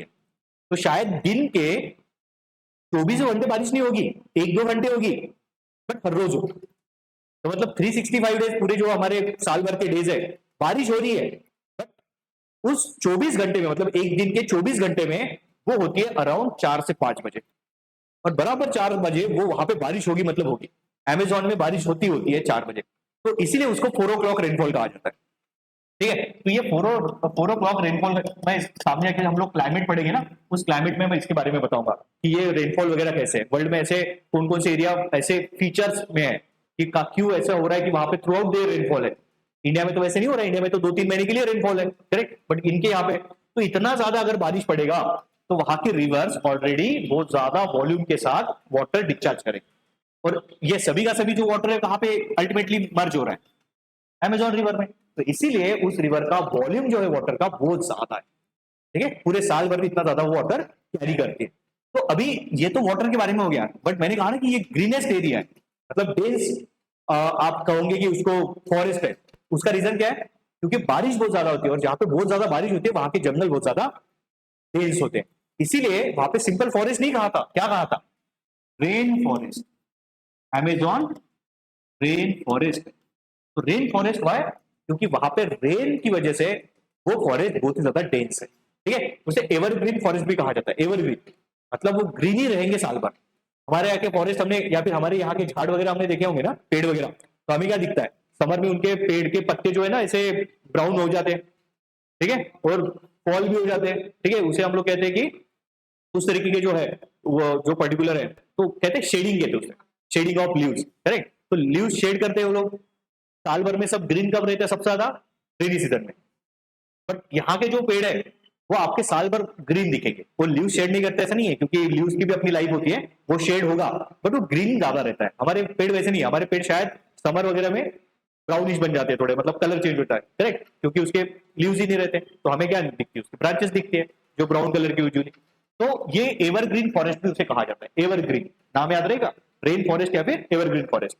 उसके बाद देखो अभी ये अमेजोन रिवर के बारे में एक extra information, 20% of the global riverine discharge into the ocean is from Amazon river basin. मतलब अगर 100 ml का वाटर पूरे के पूरे रिवर डिस्चार्ज कर रही है ओशन में, उसमें से 20 ml का वाटर अकेला कौन कर रहा है, अमेजोन रिवर कर रही है। मतलब 20% of the global riverine discharge, riverine, अच्छा एक वर्ड यहाँ पे रिवराइन है। रिवराइन का मतलब क्या होता है, रिवर की वजह से जो हम लोग पानी, सॉरी पानी जो है जो डिस्चार्ज हो रहा है इन लार्जर वाटर बॉडीज, तो उनमें से 20% अकेली अमेजोन रिवर करती है। इतनी बड़ी रिवर है, इसलिए ये हम लोग कहते हैं कि largest river in the world, volume of water. याद रहेगा लार्जेस्ट का मतलब क्या होता है, volume of water. Amazon river discharges into the Atlantic ocean, ये तो मैंने पहले ही बता दिया, अटलांटिक ओशन में वो डिस्चार्ज करती है। Amazon drainage basin covers around 35.5% of the south American continent. मतलब साउथ अमेरिकन कॉन्टिनेंट का जो एरिया है उनका 35.5% एरिया दिख रहा है ना, इतना बड़ा एरिया उसने कवर करा हुआ है। बाकी एरिया जो बचा है वो फिर उससे कवर नहीं हो रहा है। ठीक है, 30.5 मतलब अराउंड 36 है, मतलब अराउंड आपका बचा हुआ 64% जो है वो फिर बाहर है। ठीक है, तो ये भी याद रखो। Amazon River Basin covers many South American countries such as Venezuela, Suriname, then Peru, Guyana, Brazil, Ecuador, Colombia and Bolivia। तो ये कंट्री में ये Amazon Basin एक्सटेंडेड है। ठीक है, इसका एरिया एक्सटेंडेड है, Venezuela, Suriname, then Peru, Guyana, Brazil, Ecuador, Colombia and Bolivia. ठीक है, और उसमें भी ज्यादातर तो ब्राजील में, क्योंकि ब्राजील कंट्री का मैप अराउंड ऐसे था। ठीक है, ऐसे, तो ये मेजर इतना एरिया ब्राजील में आता है, major area. Most of the Amazon river basin is covered by the rain forest, correct, rain forest से ही कवर है, जो अभी बताया मैंने। The Amazon rain forest is the largest rain forest in the world. ये वर्ल्ड के सबसे ज्यादा सबसे बड़े रेन फॉरेस्ट है। तो रेन फॉरेस्ट कहीं भी हो सकते हैं, क्योंकि हमारा ट्रॉपिक सॉरी इक्वेटर सिर्फ यहाँ पे प्रेजेंट ऐसे नहीं है। इक्वेटर तो आपका अफ्रीका में भी था, इक्वेटर आपका नॉर्थ अमेरिका में नहीं था, एशिया में था। ठीक है, तो एशिया में था, तो एशिया में वो इंडोनेशिया वगैरह, बट उसके पास उतनी जगह अवेलेबल नहीं है। इंडोनेशिया कॉन्टिनेंट अपना सॉरी आइलैंड्स है, बट बड़ा एरिया जो जहां पे प्रेजेंट है वो है हमारा एक तो साउथ अमेरिका का ये वाला हिस्सा और अफ्रीका का हिस्सा। तो वहां पे भी एक रिवर है, तो मैंने कहा था ना कि वो इक्वेटर को 2 बार क्रॉस करती है। The name of this river Congo river. और इसी के बाद ब्राजील के बाद सॉरी अमेजोन रेन फॉरेस्ट के बाद अगर सबसे बड़ा कोई रेन फॉरेस्ट होगा वो कॉन्गो बेसिन का ही है। तो आपको लॉजिक लग रहा है, समझ में आ रहा है आपको? अभी हाँ दैट्स इट, यही तो कॉमन सेंस होना जरूरी है मेरे एग्जाम में। अरे ऐसी एग्जाम ऐसे निकलती है, लॉजिक डेवलप करना है। एक बार लॉजिक डेवलप हो गई ना, क्योंकि देखो सिलेबस बहुत बड़ा है हमारा, बट वो सिलेबस आपको तो स्मार्टली मेमोराइज करना होता है। तो अभी मैंने बता दिया कि भाई रेन फॉरेस्ट आपको पता है 4 o'clock रेनफॉल हो रहा है, 365 रेनफॉल हो रहा है, तो वहां पे अगर बहुत ज्यादा रेनफॉल होगा तो ऑब्वियस है कि वहां के जो जंगल होंगे तो वो ग्रीन ही होंगे, बहुत ज्यादा ग्रीन होंगे, करेक्ट। तो उसकी वजह से वहां पे फिर ज्यादा डेंसिटी रहेगी फॉरेस्ट की, जैसे यहाँ पे अमेजोन की। तो अमेजोन के इस रेनफॉल के साथ साथ वहां पे और एक क्या इसका प्लस पॉइंट है कि वहां की रिवर्स भी अच्छी खासी बड़ी है। कांगो रिवर का बेसिस शायद इतना बड़ा नहीं है, मतलब कि रिवर बड़ी है वो, बट उसमें जो कुछ फीड किए जाने वाली अदर ट्रिब्यूटरीज है उतनी बड़ी नहीं है, करेक्ट। तो उसका जो रेन फॉरेस्ट है इससे छोटा है, इससे छोटा है, बट वो सेकंड लार्जेस्ट में आता है। समझ में आया आपको? तो ये लॉजिक अगर डेवलप हो गया तो आपको ज्यादा सोचना नहीं पड़ता, करेक्ट। तो आप लॉजिकली इलिमिनेट कर देते हो मेन एग्जाम में ऑप्शन। सेम वैसे वही लाइन जो इक्वेटर लाइन आगे बढ़ के एशिया में इंडोनेशिया वगैरह जो आइलैंड है वहां से पास होती है, बट वहां पे वो आइलैंड से पास होती है तो उसके पास इतना बड़ा ऐसा लैंड एरिया नहीं है, तो वहां पे भी रेन फॉरेस्ट है। रेन फॉरेस्ट तो रहेगी रहेंगे, दिमाग में आ जाना चाहिए आपका, जहां से इक्वेटर पास होगी वहां पे रेन फॉरेस्ट रहेंगे ही रहेंगे, क्योंकि वहां पे 4 बजे बारिश होती है हर साल, हर रोज, करेक्ट। तो वहां पे रहेंगे, बट वहां के रेन फॉरेस्ट थोड़े छोटे रहेंगे इसके कंपेयर में, ठीक है, क्लियर। चलो उसके अलावा हाँ, largest rain forest in the world जिसे मैंने कहा कि एवरग्रीन फॉरेस्ट भी कहा जाता है। उसके अलावा और एक चीज याद रखो कि ये यहाँ पे इतना बड़ा फॉरेस्ट एरिया है ना, तो बेसिकली फॉरेस्ट करते क्या है, कार्बन डाइऑक्साइड एब्जॉर्ब करते हैं, यूटिलाइज करते हैं, और ऑक्सीजन, तो oxygen is good for home humans animals, correct. तो ये जिस तरीके से ह्यूमंस में हमारा लंग्स का काम होता है, लंग्स क्या कर रहा है, हमारे ऑक्सीजन को मिक्स कर रहा है इन ब्लड, और कार्बन डाइऑक्साइड जो है वो एक्सेल कर रहा है, मतलब जो भी इम्प्योर कार्बन डाइऑक्साइड है वो खींच ले रहा है, उसमें ऑक्सीजन मिक्स कर रहा है, और वो फिर पूरे बॉडी में सर्कुलेट कर रहा है। तो ऑक्सीजनेटेड ब्लड जिसे हम लोग प्योर ब्लड कहते हैं, और जो डीऑक्सीजनेटेड ब्लड है, इम्प्योर ब्लड, वो ऑक्सीजन सॉरी कार्बन डाइऑक्साइड बाहर छोड़ देते हैं हम लोग। तो बेसिकली यहां पे वही हो रहा है, कार्बन डाइऑक्साइड लिया जा रहा है और ऑक्सीजन, हाँ, तो जो हमारे लिए बेनिफिशियल है, तो हमारे लिए बेनिफिशियल है, तो इसको हम लोग क्या कहते हैं, लंग्स ऑफ द वर्ल्ड।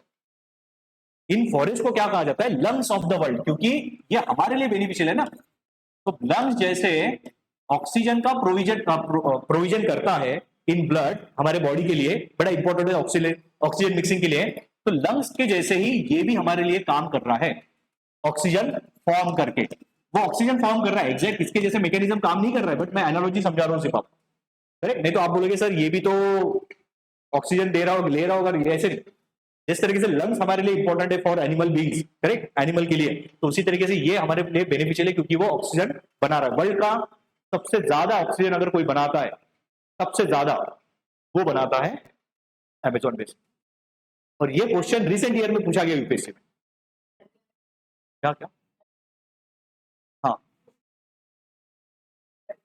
हाँ, वो भी इश्यू है, ठीक है, अभी आता हूं उसके ऊपर, ठीक है। तो बेसिकली ये जो है oxygen sorry lungs of the world उसे कहा जाता है, और इस साल यूपीएससी ने इसके ऊपर क्वेश्चन पूछा गया। तो ये ऐसे फैक्ट जब पता रहेंगे ना, तब मेन एग्जाम के जो कुछ ऐसे स्टेटमेंट्स है ना, आप इजीली एलिमिनेट कर लेते हो। उन्होंने स्टेटमेंट ही दिया था कि the oceans in the world, oceans पानी, oceans in the world can produce more oxygen than rain forest. Rain forest से ज्यादा ओशन से निकलने वाला जो ऑक्सीजन है वो ज्यादा है, यहां से ऑक्सीजन निकलता है इतना तो फिक्स है अभी, करेक्ट। तो ओशन से भी ऑक्सीजन निकलता है, कैसे निकलता है वो एनवायरमेंट में पढ़ोगे, बट मैं भी बता दूंगा जब हम लोग पढ़ेंगे तब। बट ऑक्सीजन जो प्रोडक्शन होता है डिफरेंट डिफरेंट वे से, तो एक ऑक्सीजन का प्रोडक्शन आपका फॉरेस्ट से तो होता ही है, बट उससे भी उसी तरह से आपका मरीन जो आपका वाटर है दैट इज ओशन, उससे भी होता है। बट स्टेटमेंट था कि ओशन से निकलने वाला जो ऑक्सीजन है या फिर जनरेट होने वाला जो ऑक्सीजन है वो आपका किससे ज्यादा है, रेन फॉरेस्ट से ज्यादा है। ये स्टेटमेंट है, ये गलत स्टेटमेंट है। तो रेन फॉरेस्ट का सबसे ज्यादा है। अभी लगेगा क्या आपको, लगेगा ओशन साइज वो इतने बड़े होते हैं, इतना बड़ा ओशन है, लैंड और ओशन के कंपेयर में तो वाटर इतना ज्यादा है, उसमें भी लैंड के ऊपर कोई स्पेसिफिक जगह ही रेन फॉरेस्ट है, सभी जगह तो रेन फॉरेस्ट नहीं है। यहाँ पे देख पा रहे हो रेन फॉरेस्ट, इंडिया में भी रेन फॉरेस्ट सभी जगह नहीं है। अंडमान एंड निकोबार जा रहे हो वहां पे दिख रहा है, अंडमान निकोबार है कितना बड़ा, करेक्ट, मतलब as compare to world land area में कह रहा हूं। तो आपको लगेगा कि इतना बड़ा ओशन है तो शायद वहां पे सबसे ज्यादा ऑक्सीजन का प्रोडक्शन होता होगा, बट नहीं, इनके कैपेसिटी इतनी ज्यादा है कि वो ओशनिक सरफेस से निकलने वाला ऑक्सीजन से भी ज्यादा प्रोडक्शन करते हैं, करेक्ट।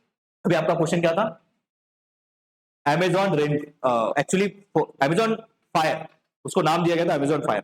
यहां तक समझ में आ रहा है अंजलि, जिज्ञासा, प्रगति, सोनाली, ठीक है। तो उसका मैं बताता हूं क्या हुआ था कि उसका इशू क्या चल रहा है। तो उसमें क्या हो रहा है ना कि कैसे होता है ना कि कभी कभी हम लोग, कल मैंने डेवलपमेंट का एक इशू कहा था, जब भी डेवलपमेंट होगा तो जंगल तो कटेगी। अभी होगा क्या है, एक इशू है, मैं अभी दिखाता हूँ। ये जो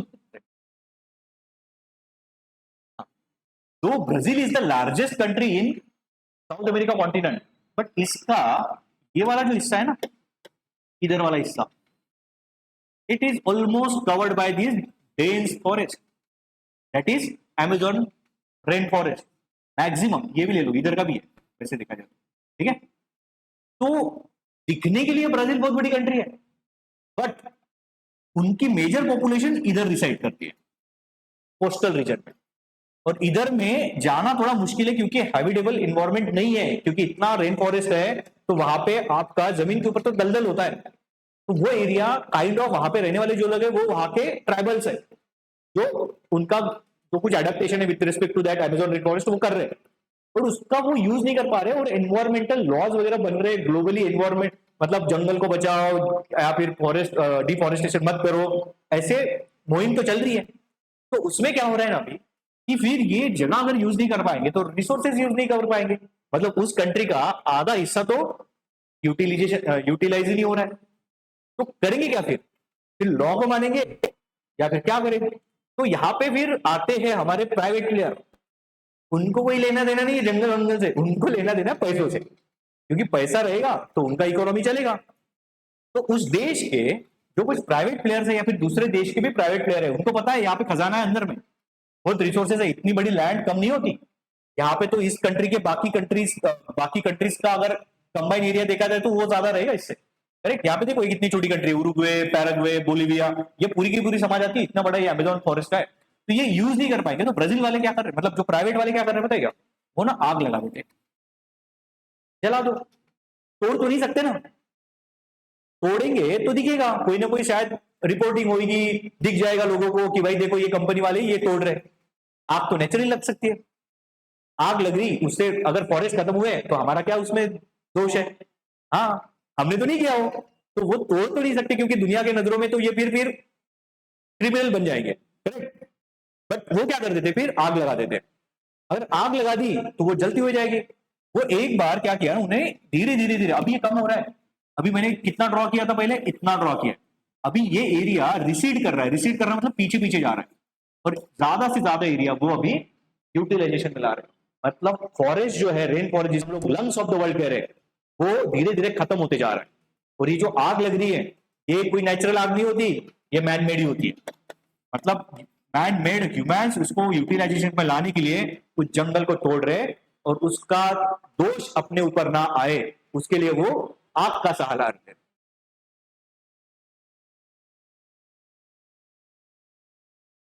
हाँ एग्जैक्टली वो सही है, क्योंकि देखो सिंपल बात है कि अभी मैंने क्या कहा कि ऑक्सीजन यूटिलाइज करता है, और सॉरी कार्बन डाइऑक्साइड यूटिलाइज करता है पेड़, और ऑक्सीजन प्रोड्यूस करते हैं। यूटिलाइज करना मतलब वो अपना खाना बनाते हैं उससे, करेक्ट, फोटोसिंथेसिस। एक बात याद रखो, there are some gases in the world, जैसे कि कार्बन डाइऑक्साइड, उसके साथ साथ बहुत सारे, ठीक है। बट कार्बन डाइऑक्साइड याद रखो क्योंकि ये सबको पता है कार्बन डाइऑक्साइड, जैसे कि हमारा गाड़ी चल रहा है तो गाड़ी का वेहिकुलर पोल्यूशन हो रहा है, इंडस्ट्री में धुआं निकलता है उससे कार्बन डाइऑक्साइड निकल रहा है, अदर गैसेस भी निकलते हैं, बट कार्बन डाइऑक्साइड याद रखो। कार्बन डाइऑक्साइड को कहा जाता है green house gas, green house gas, GHG, ठीक है इन शॉर्ट। तो ग्रीन हाउस गैस मतलब व्हाट, तो इसको मैं बाद में अच्छे तरीके से एक्सप्लेन करूंगा, फिलहाल तो इतना समझ लीजिए इसका ग्रीन हाउस गैस का मतलब क्या होता है। ग्रीन हाउस गैस मतलब क्या, those gases which are called as greenhouse gases, these gases have the ability to trap the heat। मतलब हमारे एनवायरमेंट, सॉरी हमारे एटमॉस्फेयर में नंबर ऑफ गैसेस है, जैसे कि नाइट्रोजन भी है, ऑक्सीजन भी है, कार्बन डाइऑक्साइड भी होगा, कार्बन मोनोऑक्साइड भी होगा, हाइड्रोजन है, हेलियम है, बहुत सारे गैसेस है, ठीक है, हेलियम, क्रिप्टॉन, नियॉन वगैरह वगैरह। बट इन सब में कुछ ऐसे गैसेस है, सभी नहीं, कुछ ऐसे गैसेस है जिनकी एबिलिटी है to absorb the heat energy. Heat energy कौन सी, जो सन से आ रही है। तो सन से आने वाली हीट एनर्जी जब एंटर करती है हमारे एटमॉस्फेयर में, तो उसको वापस जा जाना चाहिए, मतलब वो वापस एक्चुअली सेट की आती है। But some gases some gases do not allow this energy to radiate back. उसको वापस नहीं जाने देता और वो पकड़ के रखता है। तो जैसे ही उसने हीट एनर्जी पकड़ के रखी तो हमारा एटमॉस्फेयर भी वार्म हो गया। तो इसका मतलब क्या है कि जितने ज्यादा कार्बन डाइऑक्साइड जैसे गैस, जिसे हम लोग ग्रीन हाउस गैस कह रहे हैं, ग्रीन हाउस गैस का प्रॉपर्टी वही होता है कि वो हीट एनर्जी एक्वायर कर सकते हैं। तो अगर मान लो हमारे एनवायरमेंट में ग्रीन हाउस गैसेस का कॉन्सेंट्रेशन बढ़ जाता है तो तो टेम्परेचर बढ़ जाएगा। और रिसेंटली रिपोर्ट क्या बता रही है, वही बता रही है कि ग्रीन हाउस गैस का कॉन्सेंट्रेशन बढ़ते जा रहा है। कार्बन डाइऑक्साइड वैसे तो एनसीईआरटी में आप पढ़ोगे तो 0.003% बताया गया, बट वो बढ़ गया, उसका कॉन्सेंट्रेशन बढ़ चुका है, ऐसे कुछ कुछ रिपोर्ट बता रहे हैं। फिलहाल तो एनसीईआरटी के हिसाब से जाना पड़ेगा जो स्टैंडर्ड है, करेक्ट, बट कुछ कुछ रिपोर्ट बता रहे उसका कॉन्सेंट्रेशन बढ़ रहा है। उसके साथ साथ हमने कुछ ऐसे गैसेज जो नेचुरली प्रेजेंट नहीं थे, कार्बन डाइऑक्साइड वैसे नेचर में ही है, ठीक है, हम भी प्रोड्यूस करते हैं, वो नेचुरली वो फॉर्म होता ही है, बट कुछ कुछ ऐसे गैसेस है जो नेचुरली बिल्कुल फॉर्म नहीं हो रहे थे, वो हमने बनाए हुए हैं because of some industrial use, correct. जैसे हमारे घर का रेफ्रिजरेटर, हमारे घर का रेफ्रिजरेटर जो होता है वो उसमें कूलेंट होता है, करेक्ट। अभी एक टाइम पे उसमें कार्बन सीएफसी कहा जाता है, कार्बन क्लोरोफ्लोरोकार्बन, वो यूज किया जाता था, अभी ये रिप्लेस किया जा रहा है धीरे धीरे दूसरे। बट क्यों रिप्लेस किया जा रहा है, कुछ तो कारण होगा। CFC is one of the green house gas, और ये हम लोगों ने देखा कि भाई कितने एसी बन रहे हैं अभी वर्ल्ड में, कितने अभी रेफ्रिजरेटर यूज किए जा रहे हैं घरों घरों में, कितने गाड़ियों में अभी एसी आ गए, पहले कम एसी वाली गाड़ी हुआ करती थी, सब तरफ एसी आ रहे हैं अभी। और जितना ग्लोबल वार्मिंग हो रहा है उतना ज्यादा एसी का खप बढ़ रहा है, तो वो अभी साइकिल बन गया, विशेष साइकिल, गर्मी बढ़ा दी, एसी चाहिए, और एसी के लिए फिर हम लोग अगर यूज करते हो तो सीएफसी यूज कर रहे हैं, तो वो इमिट होगा तो वो और भी गर्मी बढ़ाएगा, तो ये साइकिल और बढ़ती चलती है, करेक्ट। तो ये सीएफसी वाला जो गैस है ना, ऐसे गैसेस हमने बनाए हुए फॉर अवर यूज, तो जिसे इंडस्ट्रियल प्रोडक्शन या फिर इंडस्ट्रियल गैसेस कहा जाता है। तो ऐसे गैसेस जब बढ़ेंगे तब ऑब्वियस वार्मिंग बढ़ेगा, करेक्ट। और उसके साथ साथ जंगल भी तोड़ रहे हैं, जो शायद कार्बन डाइऑक्साइड जैसे गैसेस को एब्जॉर्ब कर लेता था और टेम्परेचर को मेंटेन रखता था, बट हो क्या रहा है, ये भी नहीं हो पा रहा है अभी, क्योंकि इसका भी तो कॉन्सेंट्रेशन, इसका भी तो नंबर कम होते जा रहा है, करेक्ट, साइज कम होते जा रहा है। तो इसका भी, जैसे आपने मुझे क्वेश्चन पूछा अभी कि ये क्या है, दैट इज क्वेश्चन क्या था हमारा, ऑनलाइन भी रिप्लाई कर रहे बोल तो, अच्छा ठीक। तो बहुत सारे, क्या बता रहा था मैं, हाँ, तो आपका फॉरेस्ट फायर, ठीक है, अमेजोन फायर, तो ये लोग क्या कर रहे हैं, प्राइवेट प्लेयर वहां के इसको जला दे रहे हैं कि खुद के ऊपर दोष ना आए और हमारा काम भी बन जाए। तो फिर अभी जल तो गया ना, क्या करना है, जल तो गया ना, कर लो यूटिलाइज, अभी फिर गवर्नमेंट को बोल देते कि भाई कर लो यूटिलाइज। सेम मुंबई का इशू हुआ था, मुंबई बताया क्या आपको, सेम नागपुर में भी होता, नहीं मैं बताता हूँ कहाँ पे, ये समझना बड़ा इशू है, ये इशू है। मुंबई में इसके लिए आंदोलन हुए थे। मुंबई का एक जमीन है उसे कहा जाता है आरे फॉरेस्ट करके, आरे, वो आरे फैक्ट्री थी, दूध की फैक्ट्री, ठीक है। तो आरे वैसे गवर्नमेंट का प्रोजेक्ट है दूध का, ठीक है, जैसे कि दिनशा, हमने दिनशा नहीं, जैसे कि हमने अमूल सुना है, ठीक है, तो ये गवर्नमेंट का, दिनशा वगैरह प्राइवेट है, करेक्ट। तो ये आरे भी वैसे गवर्नमेंट का, महाराष्ट्र गवर्नमेंट। तो ये आरे फॉरेस्ट, उसको नाम ही दिया था क्योंकि उस टाइम पे उस एरिया में फैक्ट्री हुआ करती थी, उस फॉरेस्ट एरिया को आरे फॉरेस्ट कहा गया था। वो आरे फॉरेस्ट लास्ट टाइम तोड़ने का प्रपोजल गया, क्यों गया, क्योंकि वहां पे मेट्रो का, सॉरी बुलेट ट्रेन का शेड बनाना था, मतलब जहां पे मेट्रो ट्रेन आके रुक जाएगी, तो इतना बड़ा एरिया चाहिए, मेट्रो ट्रेन नहीं, बुलेट ट्रेन। तो बुलेट ट्रेन कहां से कहां तक बन रही है, अहमदाबाद से लेके मुंबई तक, करेक्ट, उसका प्रोग्रेस भी हो रहा है। तो अभी इसके लिए बड़ा ऐसा ना एक शेड चाहिए, कार शेड जिसे कहा जाता है, जहां पे सभी के सभी बुलेट ट्रेन पार्क हो जाए, करेक्ट। तो ये बड़ा एरिया मुंबई में मिलना बड़ा मुश्किल है, क्योंकि मुंबई ऑलरेडी क्राउडेड है।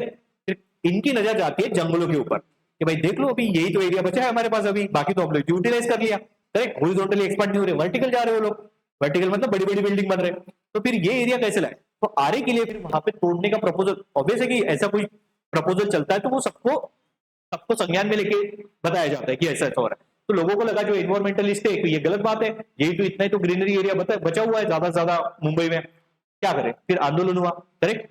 तो बेसिकली फिर उन्होंने क्या किया, तोड़ दिए पहले पेड़, देख लेंगे बाद में, पेड़ तोड़ दिए, अब क्या करना है, टूट गए पेड़, बाद में स्टे आता है सुप्रीम कोर्ट का, हाई कोर्ट का, तो मतलब क्या है, टूट तो गए ना, फिर बोलते कर लो यूज, अभी तोड़ी तो गए, अभी मुझे बताओ एक दिन में वापस आने वाले क्या पेड़, पेड़ों को बनने के लिए सालों लग जाते हैं, बराबर है। सेम इशू हुआ था हैदराबाद यूनिवर्सिटी में रिसेंटली, आपने अगर सुना होगा, वो सोशल मीडिया पे बहुत चला था। उन्होंने क्या किया, उनको पता है कि अगर हम लोग ये करेंगे, उनको देखेंगे भाई ये डेवलपमेंट में जाना है, एक दिन में पूरे बुलडोजर चला दिए, तोड़ दिया। बट अच्छा खासा ये है कि वो सिटीज में सबसे इंपॉर्टेंट क्या है, लोग अवेयर होते हैं तो उसके अगेंस्ट आवाज उठाते हैं। वहां पे हैदराबाद में भी सेम हुआ, मुंबई का भी सेम हुआ, करेक्ट। बट आप इमेजिन नहीं कर पाओगे रूरल एरियाज में, जो जंगल वाले एरियाज है, वहां पे ऐसे कितने बड़े बड़े जंगल तोड़े जा रहे हैं, बट लोगों को पता भी नहीं है, क्योंकि वहां पे अवेयरनेस कम है, लोग गरीब है, ट्राइबल लोग हैं, वो तो आवाज भी नहीं उठा पाते, क्योंकि उनके इकोनॉमिक कंडीशन, उनका उतना पावर नहीं है, करेक्ट। ये हो रहा है, करेक्ट। अभी आप रिसेंटली अगर छत्तीसगढ़ में देखते हो तो वहां पे हसदेव करके एक जंगल है, हसदेव जंगल तोड़ा जा रहा है for the development of highways वगैरह, या फिर आपका वहां पे एक्चुअली मिनरल वगैरह का बहुत ज्यादा मिनरल रिच स्टेट है वैसे छत्तीसगढ़, जहाँ पे आयरन कोल बहुत ज्यादा मिलता है, तो वो जंगल ही पूरे खत्म कर दिए उन्होंने, बट किसको पता ही नहीं है, आवाज कौन उठाएगा। आ रहा है सोशल मीडिया में, बट थोड़ा बहुत उसके ऊपर आवाज उठा रहे, बट किसको पता नहीं चल रहा है। इसीलिए फिर यूपीएससी में एक पर्टिकुलर टॉपिक है इसके बारे में कि डेवलपमेंट वर्सेस एनवायरमेंटल कंजर्वेशन।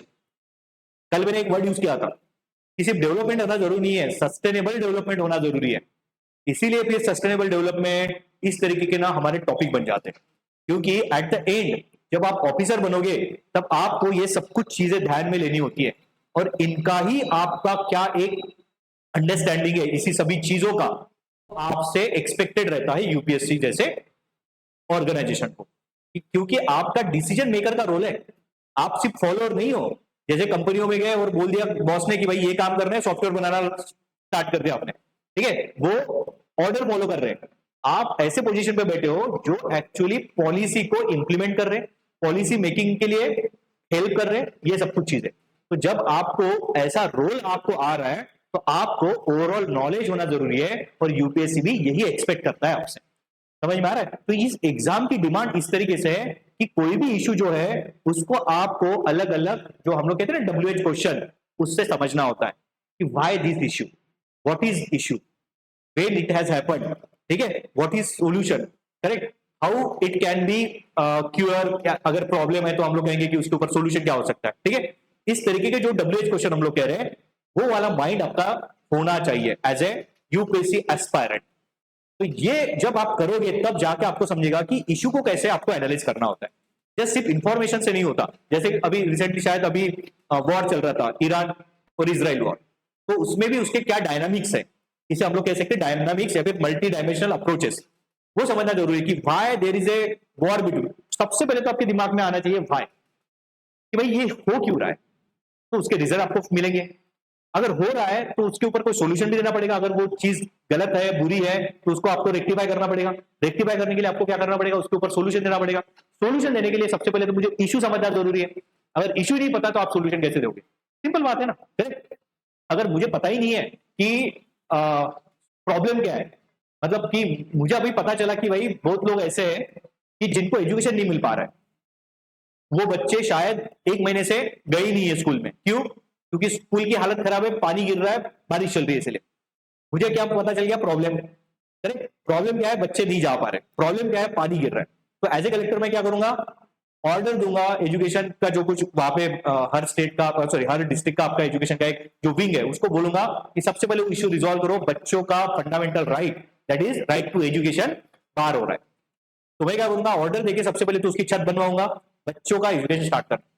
तो ये आपको ना पावर दिए गए, और उस पावर को आपको जुडिशियसली यूज करना जरूरी रहेगा, कि आपको सबसे पहले तो आपके पावर का रियलाइजेशन होना जरूरी है कि मैं क्या कर सकता हूं या क्या कर सकती हूं with respect to that post, ठीक है। और पावर जब देगा तो पावर का यूज कैसे करना है, टू सॉल्व द प्रॉब्लम्स, ठीक है, टू गिव द सॉल्यूशन। तो ये माइंडसेट, तो इसीलिए हमेशा कहा जाता है यूपीएससी के फील्ड में कि यूपीएससी जो तैयारी कर रहे हैं उनका अप्रोच हमेशा कैसे होना चाहिए, प्रॉब्लम सॉल्विंग अप्रोच होना चाहिए। और यूजुअली आप यूपीएससी के पेपर भी देखोगे, मेंस के पर्टिकुलरली, प्रीलिम के छोड़ दो, मेंस में जहां पे आंसर राइटिंग करना होता है, उसमें क्वेश्चन ही ऐसे डिजाइन किए जाते हैं जिसमें यूजुअली आपका critical thinking, problem solving approach take किया जाता है। तो अभी आप जब प्रिपेयर कर रहे हो ना यूपीएससी एग्जाम के लिए वगैरह, या फिर बाकी भी जो भी स्टेट पीएससी के लिए, करेक्ट, जो जहां पे आपको गवर्नमेंट वाली पोस्ट मिलने वाली है, ऑथोरिटी पोस्ट मिलने वाली है, तो यहाँ पे प्रॉब्लम सॉल्विंग अप्रोच होता है यूजुअली। तो जब भी देखते हो किसी के इशू को, तो आपको उसको अलग अलग डायमेंशन से समझना है। तो जैसे मैं आपको समझा रहा हूं तो सेम तरीके से ये तो बड़े लेवल पे हमारे इंडिया में भी चल रहा है, जैसे मुंबई का आर का बंदे पता है, आर फॉरेस्ट का अभी जो हैदराबाद का था, हैदराबाद यूनिवर्सिटी का था, नागपुर में अजनी अजनी कार से, जो नागपुर के लोग हैं उनको पता होगा शायद से, तो यहाँ पे अजनी करके आपका रेलवे स्टेशन है, मतलब सेकंड हम लोग कहेंगे रेलवे स्टेशन है नागपुर का मेन स्टेशन के बाद। तो ये अजनी के बाद मतलब साइड में बहुत बड़ा जंगल है, वो एरिया मेन स्टेशन से भी बड़ा है बट फुल्ली डेवलप नहीं है फिलहाल, क्योंकि वो जंगल के अंदर है। तो इन्होंने क्या किया कि मेन स्टेशन तो बढ़ नहीं पा रहा है क्योंकि वो तो अभी सराउंडेड है, जगह कम है उनके पास, तो डेवलप कहां पे करे, अल्टरनेटिव कुछ तो सोल्यूशन देना पड़ेगा, नहीं तो बड़ी सिटी बढ़ती जा रही है तो मेन स्टेशन सफिशिएंट नहीं है। तो इन्होंने नया डेवलपमेंट प्लान लाया जिसमें अजनी को काइंड ऑफ एक रिप्लेसमेंट स्टेशन हम लोग बना रहे, करेक्ट। तो वहां के जंगल तोड़े जा रहे थे बीच में, तो उसका न्यूज बहुत ज्यादा चला था। Same like Aarey, same like Hyderabad, same like वही हो गया, ठीक है, अजनी वाला। तो ये वाले अवेयरनेस आपको होना जरूरी है, और ये महाराष्ट्र लेवल पे उसकी चर्चा हुई थी, करेक्ट। लोगों ने, पॉलिटिशियन ने उसके बारे में चर्चा करी, लोगों एनवायरमेंटलिस्ट ने चर्चा करी, वहां के लोकल लोगों ने उसमें पार्टिसिपेट किया, क्योंकि at the end what is the name of service, UPSC, public service. Public service आप स्टेट पीएससी ले लो, यूपीएससी ले लो, या फिर कोई भी एसएससी वगैरह जो जिससे आपकी रिक्रूटमेंट होती है।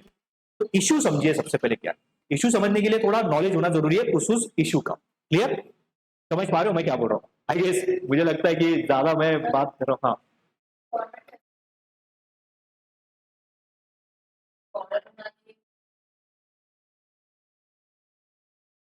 वो अभी कंट्री के ऊपर डिपेंड करता है, कंट्री के लॉस के ऊपर डिपेंड करता है, हो सकता है, बट हाँ, इशू क्या है ना, देखो अभी मान के चलो कि महाराष्ट्र है, Maharashtra is one of the क्या डेवलप स्टेट है, सबसे डेवलप स्टेट है इंडिया का, तो सबसे ज्यादा इकोनॉमी, सबसे ज्यादा जीडीपी महाराष्ट्र की है। तो मुझे बताओ कि ऐसे एरिया जैसे कि छत्तीसगढ़ हो गया, छत्तीसगढ़ का more than 50% area forest covered है, काइंड ऑफ, करेक्ट। सेम वैसे झारखंड का भी वैसे, अभी जिनका फॉरेस्ट कवर एरिया है ना, उनके लिए और एक ब्लेसिंग दे के रखी है, वहां पे इंडिया के सबसे ज्यादा मिनरल्स है। इंडिया में भी सबसे ज्यादा अगर मिनरल कहीं पे है किसी बेल्ट में, तो यहाँ से छत्तीसगढ़ जाओ, झारखंड, आगे उड़ीसा, सब आपका ना फॉरेस्ट कवर्ड है, डेंस फॉरेस्ट कवर्ड एरियाज आपको देखने को मिलेगा। तो उस एरियाज में रिसोर्सेज बहुत ज्यादा है, और उस एरियाज में ट्राइबल्स बहुत ज्यादा है, क्योंकि जंगल जंगल में तो कोई ऐसा नॉर्मल इंसान तो रहता नहीं है, वो तो ट्राइबल्स ही है। तो उनका एजुकेशन वगैरह वगैरह ये सिस्टम तो उतनी ज्यादा मतलब डेवलप नहीं है। तो उस टाइम पे मतलब उसके पॉइंट ऑफ व्यू से क्या है, फिर जो कमर्शियल एक्टिविटी है, मतलब जो प्राइवेट प्लेयर है, गवर्नमेंट है, अभी किसी भी कंट्री को बढ़ने के लिए रिसोर्सेज की जरूरत होती है। अगर आपके पास इतना सिटी बढ़ रहा है या फिर अपना देश बढ़ रहा है, तो देश बढ़ते बढ़ते आपको चाहिए रहेगा लोहा, मतलब कि स्टील, मतलब आयरन, आपको चाहिए रहेगा बेसिक इंफ्रास्ट्रक्चर डेवलपमेंट के लिए, शायद मान लो कहीं पे आपको कोल है, तो एनर्जी रिसोर्स है तो कोल चाहिए रहेगा, ठीक है, जैसे पावर प्लांट वगैरह चला रहा है। तो कभी कभी ना देशों को अपना दूसरा रिसोर्स सेक्रीफाइस करना पड़ता है, नहीं तो डेवलपमेंट कैसे होगी, करेक्ट। डेवलपमेंट कैसे होगी, हो ही नहीं पाएगी, फिर हमारा डिपेंडेंस बढ़ जाएगा ना ही हमारे पास, अगर मान लो कि हमारे पास कोल है बट हमने ऐसा लॉ बना दिया कि हम लोग जंगल नहीं तोड़ेंगे कोल के लिए, और वो पूरे जंगल के नीचे कोल है, तो आप कोल ही निकाल पाओगे, मतलब आप आपके खुद के रिसोर्स नहीं यूटिलाइज कर पाओगे। आपका डिपेंडेंसी शायद बन गया, मान के चलो कि नेबर कंट्री है फिर कोई दूसरे कंट्रीज के ऊपर, तो वो तो सस्ते में बेचेगा नहीं, जितना हमारा है उससे तो महंगा ही बेचेगा, तो शायद वो टेक्नोलॉजी, वो रिसोर्सेज हमें ज्यादा महंगे पड़े, तो उसकी वजह से हमारा जो डेवलपमेंट का पेस है, स्पीड है, वो कम हो जाएगा, करेक्ट। तो अगर आपके पास रिसोर्सेस है तो आप ट्राई करते हो कि अपने ही रिसोर्स सबसे पहले यूटिलाइज कर लो, करेक्ट, फिर शायद उसके लिए अदर रिसोर्सेज की कॉस्ट क्यों नहीं देनी पड़े। समझ में आ रहा है आपको? क्लियर।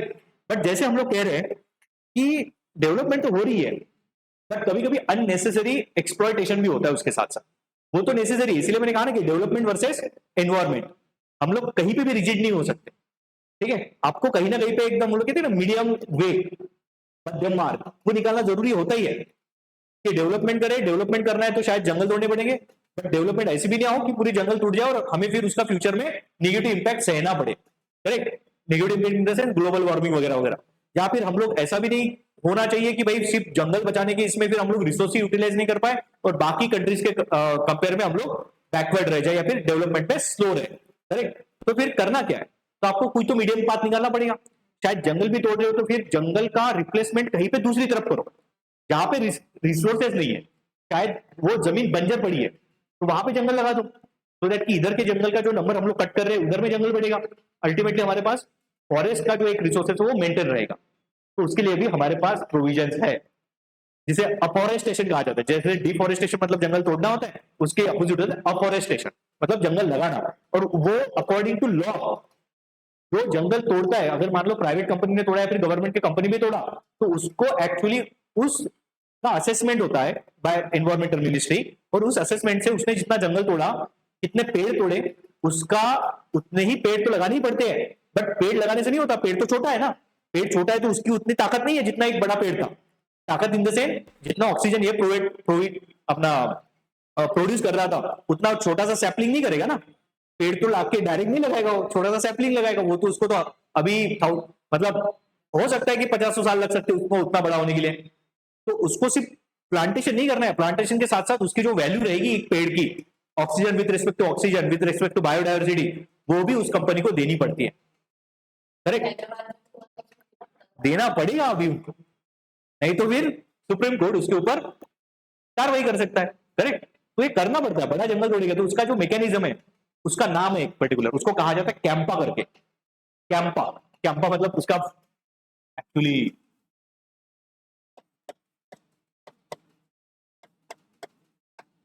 कैंपा, ठीक है, ये शॉर्ट फॉर्म है। कंपेंसेटरी अफॉरेस्टेशन क्या मतलब होता है इसका? वेट अ मिनट, कंपेंसेटरी तो सही है, compensatory afforestation.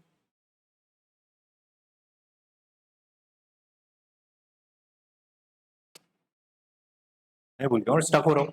Compensatory afforestation management produce authority something something, ठीक है। तो कैंपा करके, तो ये अथॉरिटी डेवलप करी गई है ये सब कुछ चेक करने के लिए कि कितना फॉरेस्ट तोड़ा जा रहा है ये। तो इसके द्वारा ही एक फंड, मतलब इसके अंदर एक फंड बना हुआ है जिसे कहा जाता है कैंपा फंड। तो इस कैंपा फंड में डोनेट करना पड़ता है फिर पैसा। भाई डोनेट इन द सेंस भाई भरपाई दो, हम जंगल तो तोड़ रहे हो ना, तो ये गवर्नमेंट ऑब्वियसली गवर्नमेंट मैनेज करेगा, ऐसा प्राइवेट प्लेयर तो मैनेज नहीं करेगा ये फंड। बट ये सब कुछ फिर कहीं ना कहीं कॉम्प्रोमाइज होता है। कैंपा याद रखना, कॉम्प्रोमाइज तो होता है कहीं ना कहीं पे, वो बोलने की चीजें सब बस देता नहीं है, कोई लगा देता है, बता देता है, सिर्फ फोटो वोटो निकाल के हाँ भाई हमने पेड़ लगा दिया। उसका कंजर्वेशन भी जरूरी है ना, लगा दिए मतलब क्या, सिर्फ दिखाने के लिए लगा दिए, बट वही वो जी रहे नहीं जी रहे वो कौन देखेगा, उसको बड़ा होने के लिए रखना ही तो पड़ेगा, वो कुछ होता नहीं। ठीक है, मतलब ऐसे ही समझ लीजिए, ये सिर्फ बोलने की चीज है, सिर्फ कहीं कुछ नहीं से अच्छा कुछ तो कर रहे हैं ऐसा समझने के लिए। भाई जंगल ही तोड़ देंगे, बट उसको अगर हमने रिस्पॉन्सिबल पकड़ा तो एटलीस्ट वो कैंपा में पैसा देगा, फॉरेस्टेशन होगा, तो उसकी वजह से कुछ तो होगा। बट अच्छा खासा अभी ना कुछ कुछ ना फॉरेस्ट एक्ट थोड़े स्ट्रिंजेंट हो गए, तो उसकी वजह से ना बहुत सारी चीजें हम लोग करते भी नहीं है। तो हम लोग उसका अल्टरनेटिव ढूंढते हैं कि अगर मान के चलो कि उसको हमें तोड़ना ही नहीं है तो उसका अल्टरनेटिव क्या हो सकता है। कोल है, मान कोल तो आपका नीचे से ही आ रहा है, ठीक है ना, मतलब कि ग्राउंड को माइनिंग करना पड़ेगा, तो माइनिंग करने के लिए सबसे पहले तो फॉरेस्ट कट करना पड़ेगा। तो फिर अभी कोल ही आपको नहीं, या फिर फॉरेस्ट को नहीं तोड़ना है, इसका मतलब कोल नहीं मिल पाएगा। फिर कोल की जगह क्या ऐसा हम लोग यूज करें, अभी कोल यूज क्यों कर रहे हैं हम लोग, एनर्जी के लिए, करेक्ट। बट अभी एनर्जी के लिए कोल यूज कर रहे हैं, बट वो नहीं मिल पा रहा है कोल, तो फिर दूसरा कोई अल्टरनेटिव है क्या हमारे पास कि जो कोल का रोल प्ले कर सकता है, मतलब कोल की जगह। तो कौन सी ऐसी एनर्जी है जो हमें फिर, हाँ कौन सी, dam, hydro, wind mill, that's it, उधर से ही तो आया फिर रिन्यूएबल एनर्जी रिसोर्सेस। तो इसीलिए इंडिया क्या कर रहा है, ज्यादातर या फिर वर्ल्ड भी ज्यादातर एनवायरमेंट के कंजर्वेशन के लिए रिन्यूएबल एनर्जी रिसोर्सेस, ये हम लोग जो बोल रहे थे पेट्रोलियम वगैरह, इनको नॉन रिन्यूएबल कहा जाता है, जो रिन्यू नहीं हो सकते, एक बार यूटिलाइज करें तो खत्म, वो एक टाइम के बाद खत्म हो जाएंगे। बट ये डे टू डे रिन्यू होते हैं क्योंकि इसका एंड नहीं है ना, करेक्ट। आपकी हवा चलनी है, आपका सन आ रहा है तो सोलर एनर्जी रहेगी रहेगी, करेक्ट। तो इसको कहा जाता है रिन्यूएबल एनर्जी। इसीलिए हमारे सिलेबस का भी पार्ट क्या है, रिन्यूएबल एनर्जी रिसोर्सेज। तो it means in general UPSC ने या फिर स्टेट पीएससी वालों ने अच्छा खासा सिलेबस बनाया हुआ है, जो एक पब्लिक के लिए, एक कंट्री के ग्रोथ के लिए, जो सस्टेनेबल डेवलपमेंट वगैरह हम लोग जो कह रहे हैं उसके पॉइंट ऑफ व्यू से जो इंपॉर्टेंट ऐसी चीजें या फिर सेक्टर्स है, उसको प्रॉपरली उन्होंने सिलेबस में अलाइन करा हुआ है। उन्होंने रैंडमली कुछ नहीं दिया हुआ है, उनको भी पता है कि स्टूडेंट का या फिर जो भी एस्पायरेंट इस एग्जाम के लिए तैयारी कर रहा है उसका इन टॉपिक्स के ऊपर का व्यू हमें चेक करना है। इसीलिए मैं बार बार कह रहा हूं कि सिलेबस सबसे ज्यादा इंपॉर्टेंट होता है। जिसको सिलेबस समझ में आता है तो वो क्यों उन्होंने सिलेबस जानबूझ के दिया होगा, मतलब उन्होंने सिलेबस कुछ विचार करके दिया होगा, करेक्ट, कि ये चीजें हमें स्टूडेंट से चेक करनी है, वो क्यों रैंडम चीजें पूछेंगे। फिर सिलेबस अगर आपको दिया गया है तो वो एक्सपेक्ट कर रहे हैं कि ये सिलेबस का नॉलेज या फिर क्वेश्चन जो पूछे जाएंगे उसका आंसर आपको देना है। समझ पा रहे हो मैं क्या कह रहा हूं? तो बेसिकली आपको ये चीजें करनी होती है, ठीक है। आई होप जिज्ञासा, प्रगति, आप कनेक्ट कर पा रहे हो मुझे, ठीक है। हाँ, इसीलिए मैं सीधा सीधा पढ़ा भी दूंगा तो भी कुछ नहीं है, फैक्चुअल डेटा है ना। आपको मुझे जैसे मैंने कहा ना कि आपको सब इधर उधर के डायमेंशन, मल्टी डायमेंशनल अप्रोच ये डेवलप करना बड़ा जरूरी है, और धीरे धीरे होता है, एक ही दिन में नहीं होता, क्योंकि उसके लिए नॉलेज भी होना जरूरी है ना। हाँ, हो गया हमारा highest population and high largest. चलिए आगे बढ़ते हैं। रिवर का भी हो गया, लार्जेस्ट रेन फॉरेस्ट, ठीक है। इंपॉर्टेंट पीक्स कौन कौन से हैं, जैसे कि ये हमने देख लिया था कि Aconcagua, Aconcagua is the highest peak in South America, ठीक है। साउथ अमेरिका का ये कौन सा है हाईएस्ट पीक है, और याद रख लो हर कॉन्टिनेंट के एक पीक। उसके अलावा बाकी भी पीक है, ये इतने भी कुछ काम के नहीं है, एक भी याद नहीं रहा तो भी चलेगा। इनके नाम तो एक तो सबसे पहले क्या है ना, बड़े कठिन है, ये ओजोस डेल्फ सैलेडो मॉन्टे पिसीस। अभी ये नाम एक्चुअली क्यों ऐसे पता है क्या आपको? All these are Spanish word, Spanish and Portuguese word, ठीक है। मैंने लास्ट लेक्चर में आपको बताया था, किसी ने पूछ लिया था मुझे, यूनाइटेड स्टेट्स ऑफ अमेरिका, हाँ करेक्ट। तो नॉर्थ अमेरिका जो था ना, वहां पे जो लोग पहुंचे थे वो पहुंचे थे, क्या बताया था मैंने लास्ट टाइम, ब्रिटिश, ब्रिटिश वाले, करेक्ट। वहां पे आपका सबसे पहले पहुंचा था तो स्पेनिश ही था, बट वहां पे फिर ब्रिटिश ज्यादा डोमिनेट हो गए, तो वो पूरा एरिया ब्रिटिश के अंडर कंट्रोल में था। तो जो कंट्रोल कर रहा है उसका कल्चर वहां पे इंपैक्ट किया जाता है, तो वहां पे ब्रिटिश कल्चर ज्यादा इंपैक्ट हुआ, इसीलिए यूएसए हो गया, कनाडा हो गया, इनकी लैंग्वेज क्या है, इंग्लिश है, करेक्ट। बट उसके ही नीचे मेक्सिको था एक, तो मेक्सिको में एक्चुअली मैक्सिकन पीपल है, तो मैक्सिकन पीपल मतलब वो वहां के लोकल ट्राइबल थे, बट उनके यहाँ पे भी स्पेनिश लोग वहां पे आए थे। तो ये वहां से लेके नीचे तक मैक्सिमम एरिया किसने कवर किया था, तो स्पेनिश, या फिर इन्होंने भी, इनका तो झगड़ा चल रहा था ना एरिया कंट्रोल के लिए, स्पेन वालों का झगड़ा चल रहा है ब्रिटेन के साथ, फ्रेंच वालों का चल रहा है, सबका चल रहा है एक दूसरे के साथ। तो इन्होंने फिर उस टाइम पे कुछ ऐसे पैक्ट भी कर लिए थे, भाई तू ये एरिया संभाल, एक दूसरे को मारेंगे तो वैसे भी नहीं जाएंगे, तो ठीक है मैं आपके एरिया में नहीं आऊंगा, आप मेरे एरिया में। तो बेसिकली क्या हुआ ना कि नॉर्थ अमेरिका कॉन्टिनेंट इंग्लैंड और फ्रेंच वालों ने कवर कर लिया, England in the sense British, और साउथ वाला एरिया स्पेन और पोर्तुगाल वाले ने कर लिया। तो अभी साउथ एशिया में, sorry south Australia America, south America में एक्चुअली जो भी लोग थे वो तो ट्राइबल थे, उनका खुद का कल्चर होगा भी, बट ये इतने डोमिनेंट थे कि इन्होंने अपना कल्चर इनके ऊपर थोप दिया, इम्पार्ट कर दिया। तो वहां पे फिर लैंग्वेज से लेके खान पान से लेके सब कुछ उनके स्टाइल में चल रहा है। तो आप अगर इन कंट्रियों में जाते हो तो मैक्सिमम आपको उनकी जो लैंग्वेज है वो स्पेनिश या फिर पोर्तुगीज दिखे, मेजर तो स्पेनिश है, ठीक है। कुछ कुछ एरिया, कुछ कुछ कंट्रीज में पोर्तुगीज भी बोली जाती है, बट इंडिया का ऐसे नहीं हुआ, इंडिया में तो आए थे ब्रिटिशर, फिर हम तो इंग्लिश बोलने लगे। समझ में आ रहा है आपको क्या कारण होगा? समझ में आया मैंने क्या कहा? हमारे यहाँ पे तो ब्रिटिशर आए थे 150 साल रह गए हैं, बट स्टिल हमने तो इंग्लिश नहीं बोला, हमारे कल्चर का पार्ट तो नहीं हुआ, ना ही हमने वो उनके प्रोडक्ट खाना शुरू किए, ब्रेड वगैरह वगैरह, करेक्ट, जो वो कंज्यूम करते हैं, करेक्ट। हमारा जो हिस्टोरिकल खान पान है वही हम लोग मैनेज कर रहे हैं। उसके लिए इंपॉर्टेंट क्या होता है, एक चीज इंपॉर्टेंट है, तो बता देता हूँ अभी क्या है। तो जब भी कोई सिविलाइजेशन इवॉल्व होता है ना, तो वो किस डिग्री का इवोल्यूशन हो चुका है उसके ऊपर डिपेंड करेगा। वो अगर अच्छा खासा इवॉल्व हो चुका है, उसके रूट्स बहुत ज्यादा नीचे चले जा चुके हैं with respect to their culture, culture में सब कुछ आ गया, फिर आपके फेस्टिवल्स हो गए, their foods, their habits, their पहराव, जो अटायर हम लोग पहनते हैं, अगर उनका बाकी कल्चर, बाकी जो भी आर्किटेक्चर वगैरह है, वो जितना ज्यादा डेवलप रहेगा, जितना डीप रूटेड रहेगा, उतना वो कम रिप्लेस किया जा सकता है दूसरे के कल्चर के द्वारा। तो इंडिया में जब ब्रिटिशर्स आए तब हमारी हिस्ट्री ऑलरेडी बड़ी एनरिच थी, हमारा एक कल्चर बना पड़ा था ऑलरेडी, जो the religions like Hinduism, Buddhism, Jainism, ये ऑलरेडी यहाँ पे डीप रूटेड थे, इनका एक कल्चर डीप रूटेड था। तो वो जब आए तो उन्होंने सीधा थोप के पूरा क्रिश्चियनिटी में कन्वर्ट नहीं हुआ, हाँ उन्होंने ट्राई किया, उनकी वजह से कुछ कुछ एरियाज या फिर कुछ कुछ लोग हमारे यहाँ पे क्रिश्चियन कन्वर्ट भी हो गए, या फिर एक नया रिलीजन हमारे देश में आ गया, बट टोटली रिप्लेस नहीं हुआ। उसके उनके पहले भी कौन आए थे, मुगल्स आए थे, मतलब मुस्लिम इस्लाम भी आया था, बट टोटली रिप्लेस हुआ क्या, नहीं, कुछ होगा बट पूरा नहीं होगा।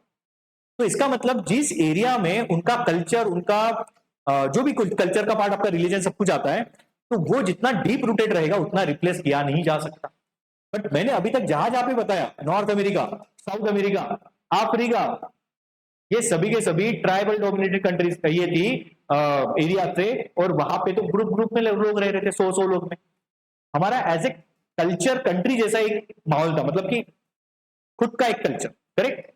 वहां पे वैसे नहीं था, हर एक का छोटा छोटा एरिया रहता था, तो उनके ऊपर इजीली ये जो बाहर से गए कंट्रीज है इनका कल्चर इंपार्ट करा गया है। ठीक है, समझ में आ रहा है मैं क्या कह रहा हूं?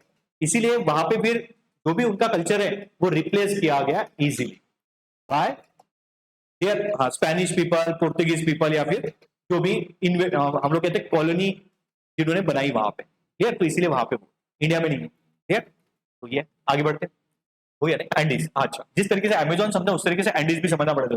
तो एंडीज माउंटेन रेंज यहाँ पे दिख रहा है। अच्छा, कलर कोडिंग में मैंने बताया था कि ग्रीन जितना है वो फॉरेस्ट एरिया, उसके बाद आपको दिख रहा है थोड़ा कलर का चेंज हो रहा है। तो जैसे व्हाइट व्हाइट होगा ना, तो ये व्हाइट हो रहा है, इसका मतलब ये फॉरेस्ट कवर कम, अभी लैंड एरिया बढ़ रहा है। ठीक है, तो यहाँ पे शायद लैंड एरिया दिख रहा है, तो ये प्लाटू एरिया है। प्लाटू एरिया मतलब रिलेटिवली फॉरेस्ट एरिया से बाहर, बट बैरन लैंड और थोड़ा एलिवेटेड एरिया। ठीक है, एलिवेटेड मतलब नॉर्मल सी लेवल से ऊपर में। ठीक है, और जितना आगे बढ़ोगे तो आपको जैसे डार्कर शेड देखने के लिए मिल रहा है। यहाँ पे दिख रहा है थोड़ा डार्कर शेड, मरून बन रहा है। यहाँ पे देखो मरून बन रहा है, और मरून में भी कहीं कहीं पे बहुत ही ज्यादा डार्क है। तो जैसे जैसे डार्कर मरून बनते चल रहा है ना, इसका मतलब माउंटेन्स, माउंटेन सिस्टम। तो बेसिकली माउंटेन्स जो है वो यूजुअली आपके मरून से रिप्रेजेंट होते हैं, फॉरेस्ट आपका मतलब ग्रीन से होता है, प्लाटू जैसे एरिया जो है, प्लाटू डेजर्ट वगैरह, वो व्हाइट से थोड़े रिप्रेजेंट होते हैं, एंड ब्लू कलर जो है वो वाटर का होता है। तो ये यूजुअली आपका मैपिंग का कलर कोडिंग होता है। क्लियर? तो आप यहाँ पे देख पा रहे हो कि इसका लेंथ कितना बड़ा है, दिख रहा है ये मरून कलर, देखो कितना बड़ा है। तो बेसिकली जो कुछ हमारा साउथ अमेरिका कॉन्टिनेंट है, उसका जो वेस्टर्न कोस्ट है, ये कोस्टल रीजन है, करेक्ट। ये होलली ये हम लोग कह सकते हैं कि एंडीज से ही बना, करेक्ट। तो ये एंडीज माउंटेन रेंज जो है, ये इसीलिए वर्ल्ड की सबसे लॉन्गेस्ट माउंटेन रेंज है, माउंटेन सिस्टम का।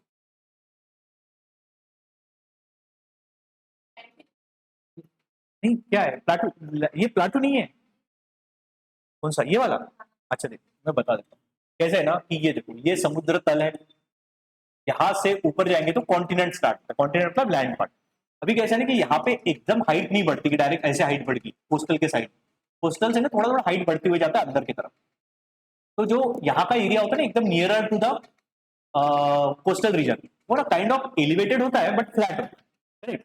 बट इसके सामने जाओगे जैसे जैसे तो हाइट बढ़ना स्टार्ट होती है। बट कभी कभी आपको ऐसा माउंटेन दिखेगा, ठीक है, माउंटेन मतलब काइंड ऑफ ट्रायंगुलर शेप दिख रहा है आपको ऐसे स्पाइक लाइक स्ट्रक्चर, तो ये माउंटेन कहेंगे।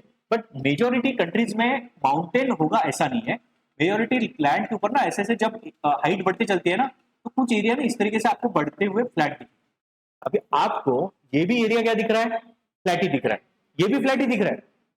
बट ये जो है ये मीन सी लेवल से ज्यादा 200 मीटर हाइट तक है। मतलब मीन सी लेवल से मतलब यहां से यहां तक का जो डिस्टेंस है वो 200 मीटर हाइट तक है। तो जब ऐसा फ्लैट एरिया जो मीन सी लेवल से 200 मीटर हाइट तक है, उसको एक्चुअली कहा जाता है प्लेन्स। ठीक है, बट वो नॉट नेसेसरी कि वो कोस्टल रीजन में ही रहेगा। कोस्टल रीजन में हो भी सकता है, बट 200 मीटर हाइट तक ही है उसका, करेक्ट, मीन सी लेवल से।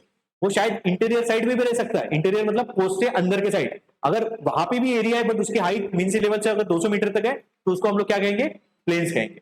बट अगर मान के चलो वो आगे जाके ऐसा एरिया है जो 200 मीटर से भी ऊपर है और काइंड ऑफ फ्लैट है, एलिवेटेड फ्लैट स्ट्रक्चर, जैसे कि हम लोग अभी ग्राउंड के ऊपर है, करेक्ट। तो ये जो ग्राउंड है इसको हम लोग प्लेन कह सकते हैं, करेक्ट। बट जैसे आप बेंच देख रहे हो अभी, बेंच कैसे ऊपर में भी है बट फ्लैट भी है, करेक्ट। तो मतलब नॉर्मल हाइट से उसका एलिवेशन बहुत ज्यादा है बट फ्लैट है, तो इसको कहा जाता है plateau.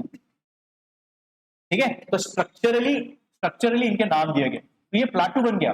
But sometimes elevated section हमेशा फ्लैट होगा ऐसा नहीं है। एलिवेटेड सेक्शन कभी कभी इस तरीके से भी आपको दिखेगा, मतलब टू साइडेड या फिर elevated sharp pointed triangular structure, तो इसे कहा जाएगा माउंटेन्स। समझ में आ रहा है मैं क्या कह रहा हूं? तो बेसिकली ये फिजिकली कैसे बने हैं, उनका कैसे शेप है, साइज है, तो उसके हिसाब से उसको नाम दिए जा रहे हैं। ठीक है, तो प्लेन्स, प्लेटूज एंड माउंटेन्स। ठीक है। तो बेसिकली अभी आप जैसे मैंने कहा कि ये जो ग्रीन एरिया है जिसे हम लोग फॉरेस्ट कह रहे हैं, वो एक्चुअली क्या होते हैं ना, हाइट से ज्यादा नहीं होते। यहाँ पे रिवर भी है, तो रिवर भी हाइट उसको इरोड कर करके इतने नीचे आ जाती है कि 200 मीटर तक की उसकी हाइट होती है। तो ये यूजुअली प्लेन एरिया होते हैं। प्लेन मतलब 200 मीटर हाइट से मीन सी लेवल के ऊपर। बट जैसे ही यहाँ पे ग्रे कलर आ रहा है, व्हाइट कलर आ रहा है, तो ये इस एरिया को हम लोग प्लाटू कह रहे हैं। तो इसका मतलब क्या होगा कि ये इस प्लेन से भी और भी ज्यादा हाइटेड होंगे, और वो अबाउट 200 मीटर के ऊपर के हाइट के होंगे, 300 400 500 मीटर तक। तो इनको हम लोग क्या कहेंगे, प्लाटू। बट उसके ही साइड में अगर जाते हैं तो ये फ्लैट नहीं है, इनका ये हाइटेड तो है, बट ये एट द सेम टाइम इनका स्ट्रक्चर ट्रायंगुलर का आइटम। तो इनको हम लोग क्या कहते हैं फिर, माउंटेन्स के। ठीक है। तो टोपोग्राफी, इसको एक्चुअली टेक्निकल वर्ड में हम लोग टोपोग्राफी कहते हैं यूपीएससी के वर्ड में। तो ये जैसी होगी वैसे उसको नाम दिए जाएंगे। जैसे कि आप हमारे घर के पहाड़ी के पास चले गए तो उसको आप प्लाटू नहीं कहोगे, वो क्या बनेगा, हिल्स या फिर माउंटेन्स बनेगा। करेक्ट। बट आप अगर मान के चलो कि कहीं रिवर के साइड में चले गए और एकदम मस्त दूर तक ऐसे फ्लैट एरिया दिख रहे हैं, तो उसे हम लोग क्या कहेंगे, प्लेन्स कहेंगे। करेक्ट। बट प्लाटू कहां पे है?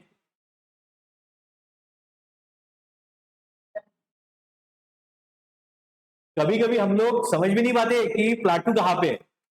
अभी हम लोग जो है ना, नागपुर वाले पर्टिकुलर, अभी मुझे पता नहीं बाकी ऑनलाइन नागपुर वाले हम सभी लोग, नागपुर से लेके पूरे महाराष्ट्र वाले लोग, हम लोग प्लाटू के ऊपर रह रहे। मतलब हम लोग यहाँ पे रह रहे। तो प्लाटू सिर्फ छोटा नहीं हो सकता, प्लाटू आपका पूरा एक स्टेट की इतना भी हो सकता है। समझ में आ रहा आपको? हम लोग प्लाटू के ऊपर रह रहे, प्लाटू इतना बड़ा भी हो सकता है। तो इसे का पूरा महाराष्ट्र प्लाटू, इसको एक पूरा महाराष्ट्र मतलब टोटल नहीं, बट मैक्सिमम एरिया प्लाटू है, जिसे नाम दिया गया डेक्कन प्लाटू। प्लाटू तो जनरलाइज टर्म है, उसको नाम दिया जाएगा हर एरिया का एक प्लाटू। जैसे कि हमने हिमालयन माउंटेन का, ये एंडीज माउंटेन है, कल हमने रॉकीज पढ़ा था। तो हर माउंटेन को भी नाम दिए जा रहे हैं, स्पेसिफिक एरिया का जो कुछ है, तो प्लाटूज को भी नाम दिए जाते हैं। तो वी आर एक्चुअली लिविंग और staying on a Deccan plateau. इस एरिया को डेक्कन प्लाटू कहा जाता है। तो ये इतना बड़ा हो सकता है। करेक्ट। तो आप डिफरेंशिएट नहीं कर पाओगे कि नहीं सर ये प्लाटू लग रहा है मुझे, ठीक है, हो सकता है, ऐसा कुछ नहीं है। बट प्लाटू आपको समझेगा भी नहीं कि वो कैसे धीरे धीरे हाइट बढ़े। अभी यहाँ पे मैंने डायरेक्ट हाइट बढ़ा दी, बट एग्जैक्टली ऐसे नहीं बढ़ती, वो धीरे धीरे बढ़ती चलती। ठीक है। बट इससे ये आपको दिखेगा ज्यादा एलिवेशन पे, ठीक है, एकदम से ऐसे नहीं बढ़ती वो ऊपर से। करेक्ट। जैसे कि हम लोग अगर कोकन चले जाते, कोकन मतलब मुंबई वाला सेक्शन या फिर वो रत्नागिरी वगैरह वाला, ठीक है, तो वो प्लेन एरिया है। बट हम लोग जब इधर आ रहे हैं नागपुर की तरफ, पहले पुणे आएंगे, नागपुर आएंगे, तो अब ऐसे एकदम डायरेक्ट ऊपर चढ़ के नहीं आते ना हम लोग, वो धीरे धीरे एलिवेशन बढ़ते चलता है। करेक्ट। बट ओवरऑल जब हम लोग देखते हैं पूरे वर्ल्ड के पॉइंट ऑफ व्यू से, तो मीन सी लेवल से वो 200 300 400 मीटर के ऊपर दिखता है। तो इसीलिए फिर उसको प्लाटू कहा जाता है। तो हम लोग जो डेक्कन प्लाटू के ऊपर रह रहे हैं अभी, इसका एलिवेशन एटलीस्ट 300 टू ऊपर ही है।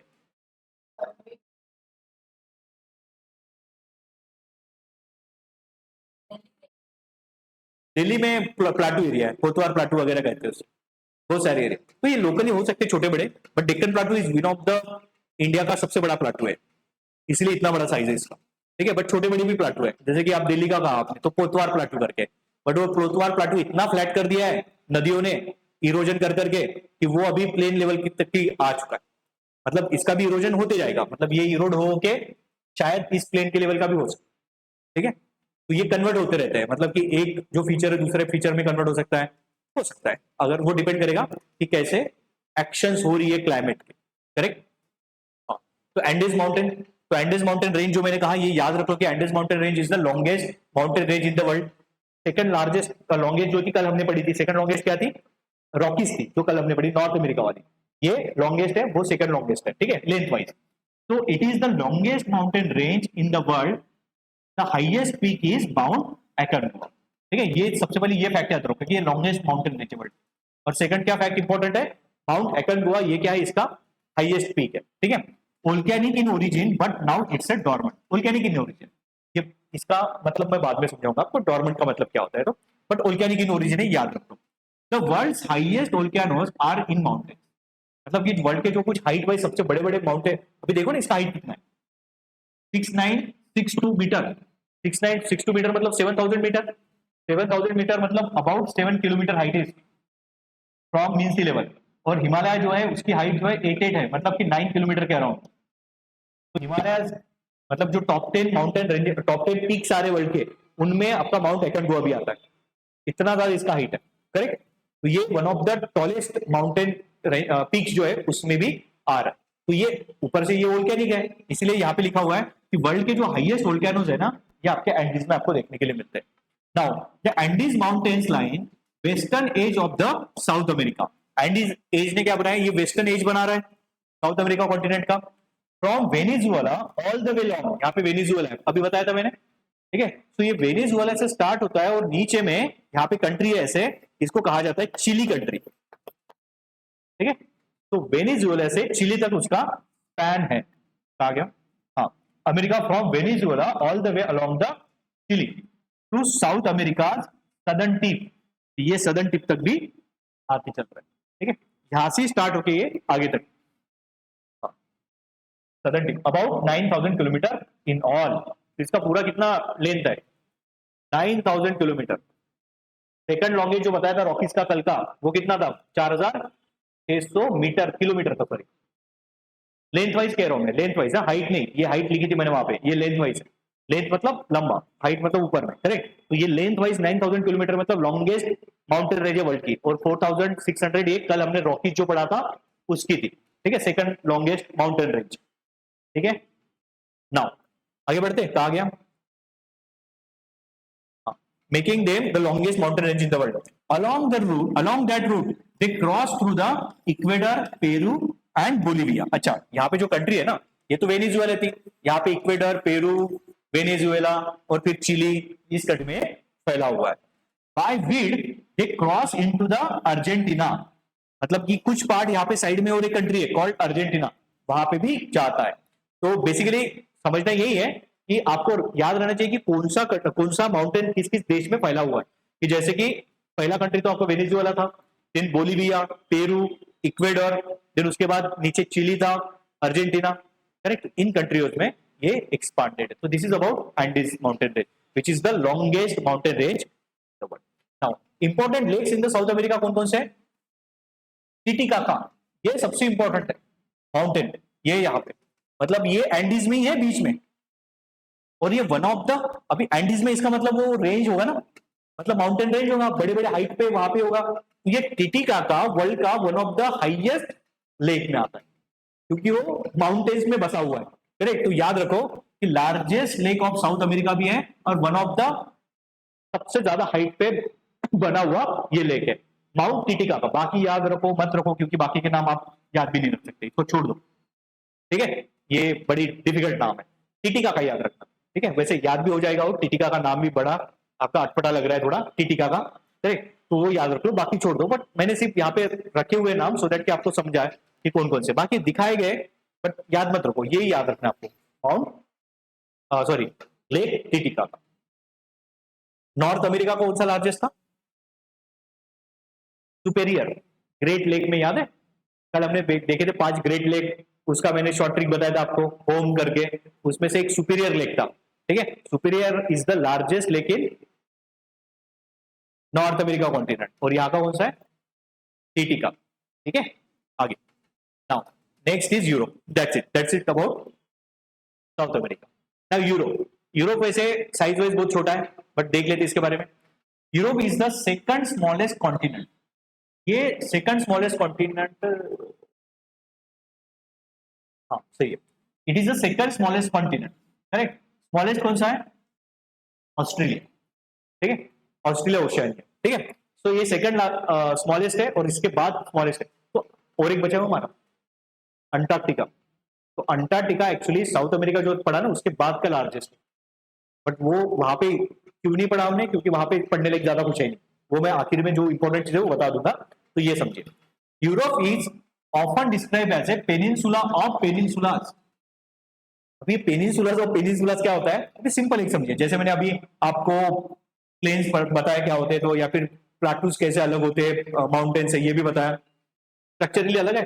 आपके प्लाटूज एलिवेटेड फ्लैट स्ट्रक्चर है, माउंटेन्स आपके ऐसे ट्रायंगुलर टाइप ऑफ स्ट्रक्चर है, ठीक है। तो ये जो कुछ पेनिनसुलास होते हैं ना, ये होते हैं आपके लैंड के एरिया, जो तीनों साइड से वाटर वाटर वाटर से घिरे होते हैं, और इधर वाला साइड आपका क्या होता है, लैंड से, मतलब लैंड कनेक्टेड होता है, करेक्ट। और बाकी इधर वाले तीनों साइड किससे होते हैं, घिरे होते हैं वाटर। तो बेसिकली आप इस पूरे कॉन्टिनेंट को क्या कह सकते हो फिर, पेनिनसुला कह सकते हो, हाँ, क्योंकि वाटर से गिरा, इधर से इधर से इधर से इधर से। बट कॉन्टिनेंट इतना ह्यूज है कि उसको हम लोग पूरा कॉन्टिनेंट कह रहे हैं, पेनिनसुला नहीं कह रहे। पेनिनसुला एक्चुअली कॉन्टिनेंट का छोटा पार्ट होता है जो पानी उसे 3 साइड से गिरा होता है। जैसे कि मैं यहाँ पे तो नहीं दिख रहा है, जैसे यहाँ पे दिखा देता हूँ, यूरोप में, ठीक है। तो पेनिनसुला मतलब व्हाट, कि जो पानी से 3 साइड से गिरा हुआ है उसे हम लोग क्या कहेंगे, पेनिनसुला। अभी इसको क्या कहा जाता है, पेनिनसुला, पेनिनसुला। अभी आपने अगर वर्ल्ड मैप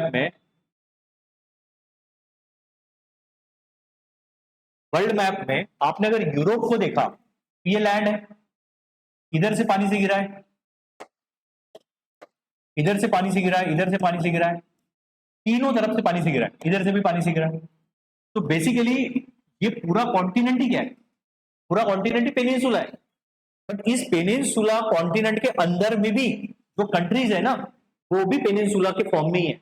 जैसे कि आप यहाँ पे देखो, ये पूरा कॉन्टिनेंट है, आपको जैसे पेनिनसुला लग रहा है, पूरा पानी की तरफ से घिरा हुआ है 3 तरफ से। अभी इसके अंदर इतना पार्ट अगर मैं देखता हूं, ये स्पेन है, तो स्पेन कंट्री पूरा पेनिनसुला है, करेक्ट। इसीलिए उसको नाम ही स्पेन पेनिनसुला कहा गया। यहाँ पे आपको ये दिख रहा है कि ये भी पानी से 3 तरफ से घिरा हुआ है, दिख रहा है, यहां से पानी है, यहां से पानी है, यहां से पानी है। ये एक कंट्री है, इट इज कॉल्ड इटली। तो इटली ऑल्सो पेनिनसुला है। उसके नीचे आप देखोगे तो ये भी कंट्रीज है, यहाँ पे 2-3, ये भी पेनिनसुला है। यहाँ पे आप ऊपर जाते हो तो ये देखो, ये भी पानी से 3 तरफ से घिरा, यहाँ पे एक्चुअली एक ये है ओशन, सॉरी सी है, ये भी पानी से घिरा हुआ है, करेक्ट। ये नॉर्वे है, स्वीडन है, ये भी 3 साइड से पानी से घिरा, दिख रहा है, एक यहाँ से यहाँ से यहाँ से। तो इसका मतलब ये पूरा कॉन्टिनेंट ही वैसे तो पेनिनसुला है, बट उसके जो कुछ कंट्रीज है, छोटे छोटे कॉन्टिनेंट्स में कंट्रीज होती है, वो भी पेनिनसुला ही है, मेजोरिटी कंट्री। इसलिए उसको क्या कहा गया है, पेनिनसुला ऑफ पेनिनसुला। ठीक है, समझ में आ रहा है आपको, मतलब पेनिनसुला तो है, खुद ही पेनिनसुला है, बट उसके साथ साथ, हाँ। अभी देखो यहाँ पे ये सेक्शन देखो, यहां से पानी से गिरा है, यहां से भी पानी से गिरा हुआ है, यहां से पानी से गिरा हुआ, बट इसमें इतना बड़ा एरिया है, इसमें एक ऐसा पार्ट है जो पानी से गिरा हुआ, करेक्ट। तो इसको भी हम लोग क्या कहेंगे, पेनिनसुला कहेंगे। और that country is nothing but India. ये इंडिया है, ऊपर में हमारा इस तरीके से मैप दिखेगा आपको, ठीक है, इंडिया काइंड ऑफ मैप ऐसे इंडिया का। हाँ, तो इतना जो नीचे वाला पार्ट है, आधा इंडिया, ठीक है, महाराष्ट्र से नीचे वाला, इसे हम लोग पेनिनसुला कहते हैं। इसीलिए इस जगह को कहा जाता है इंडियन पेनिनसुला। तो जब भी आप इंडियन पेनिनसुला वर्ड सुनते हो, तो peninsula is nothing but it is a geographical feature जो पानी से तीनों तरफ से घिरा हुआ है। बट जब मैं इंडियन पेनिनसुला कहता हूं, तो ये पूरा इंडिया को रिप्रेजेंट नहीं कर रहा है। तो ये जहां पे पानी से घिरा हुआ है, जहां तक का लैंड एरिया पानी से घिरा हुआ है, इसको रिप्रेजेंट कर रहा है, मतलब बेसिकली आधे इंडिया, ठीक है। तो ये हो गया इंडियन पेनिनसुला। तो बेसिकली पेनिनसुला मतलब जो लैंड एरिया पानी से तीनों तरफ से घिरा रहेगा, उसको पेनिनसुला हम लोग कहेंगे। आगे,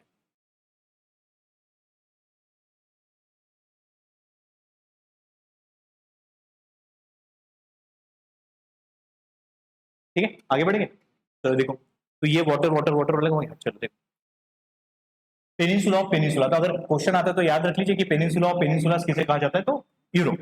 तो it is surrounded by water bodies in the 3 sides, Arctic ocean in the north, Atlantic ocean in the west and Mediterranean sea in the south. तो यहां से आपका आर्टिक ओशियन है, यहां से अटलांटिक ओशियन है, और नीचे से आता है मेडिटेरेनियन सी।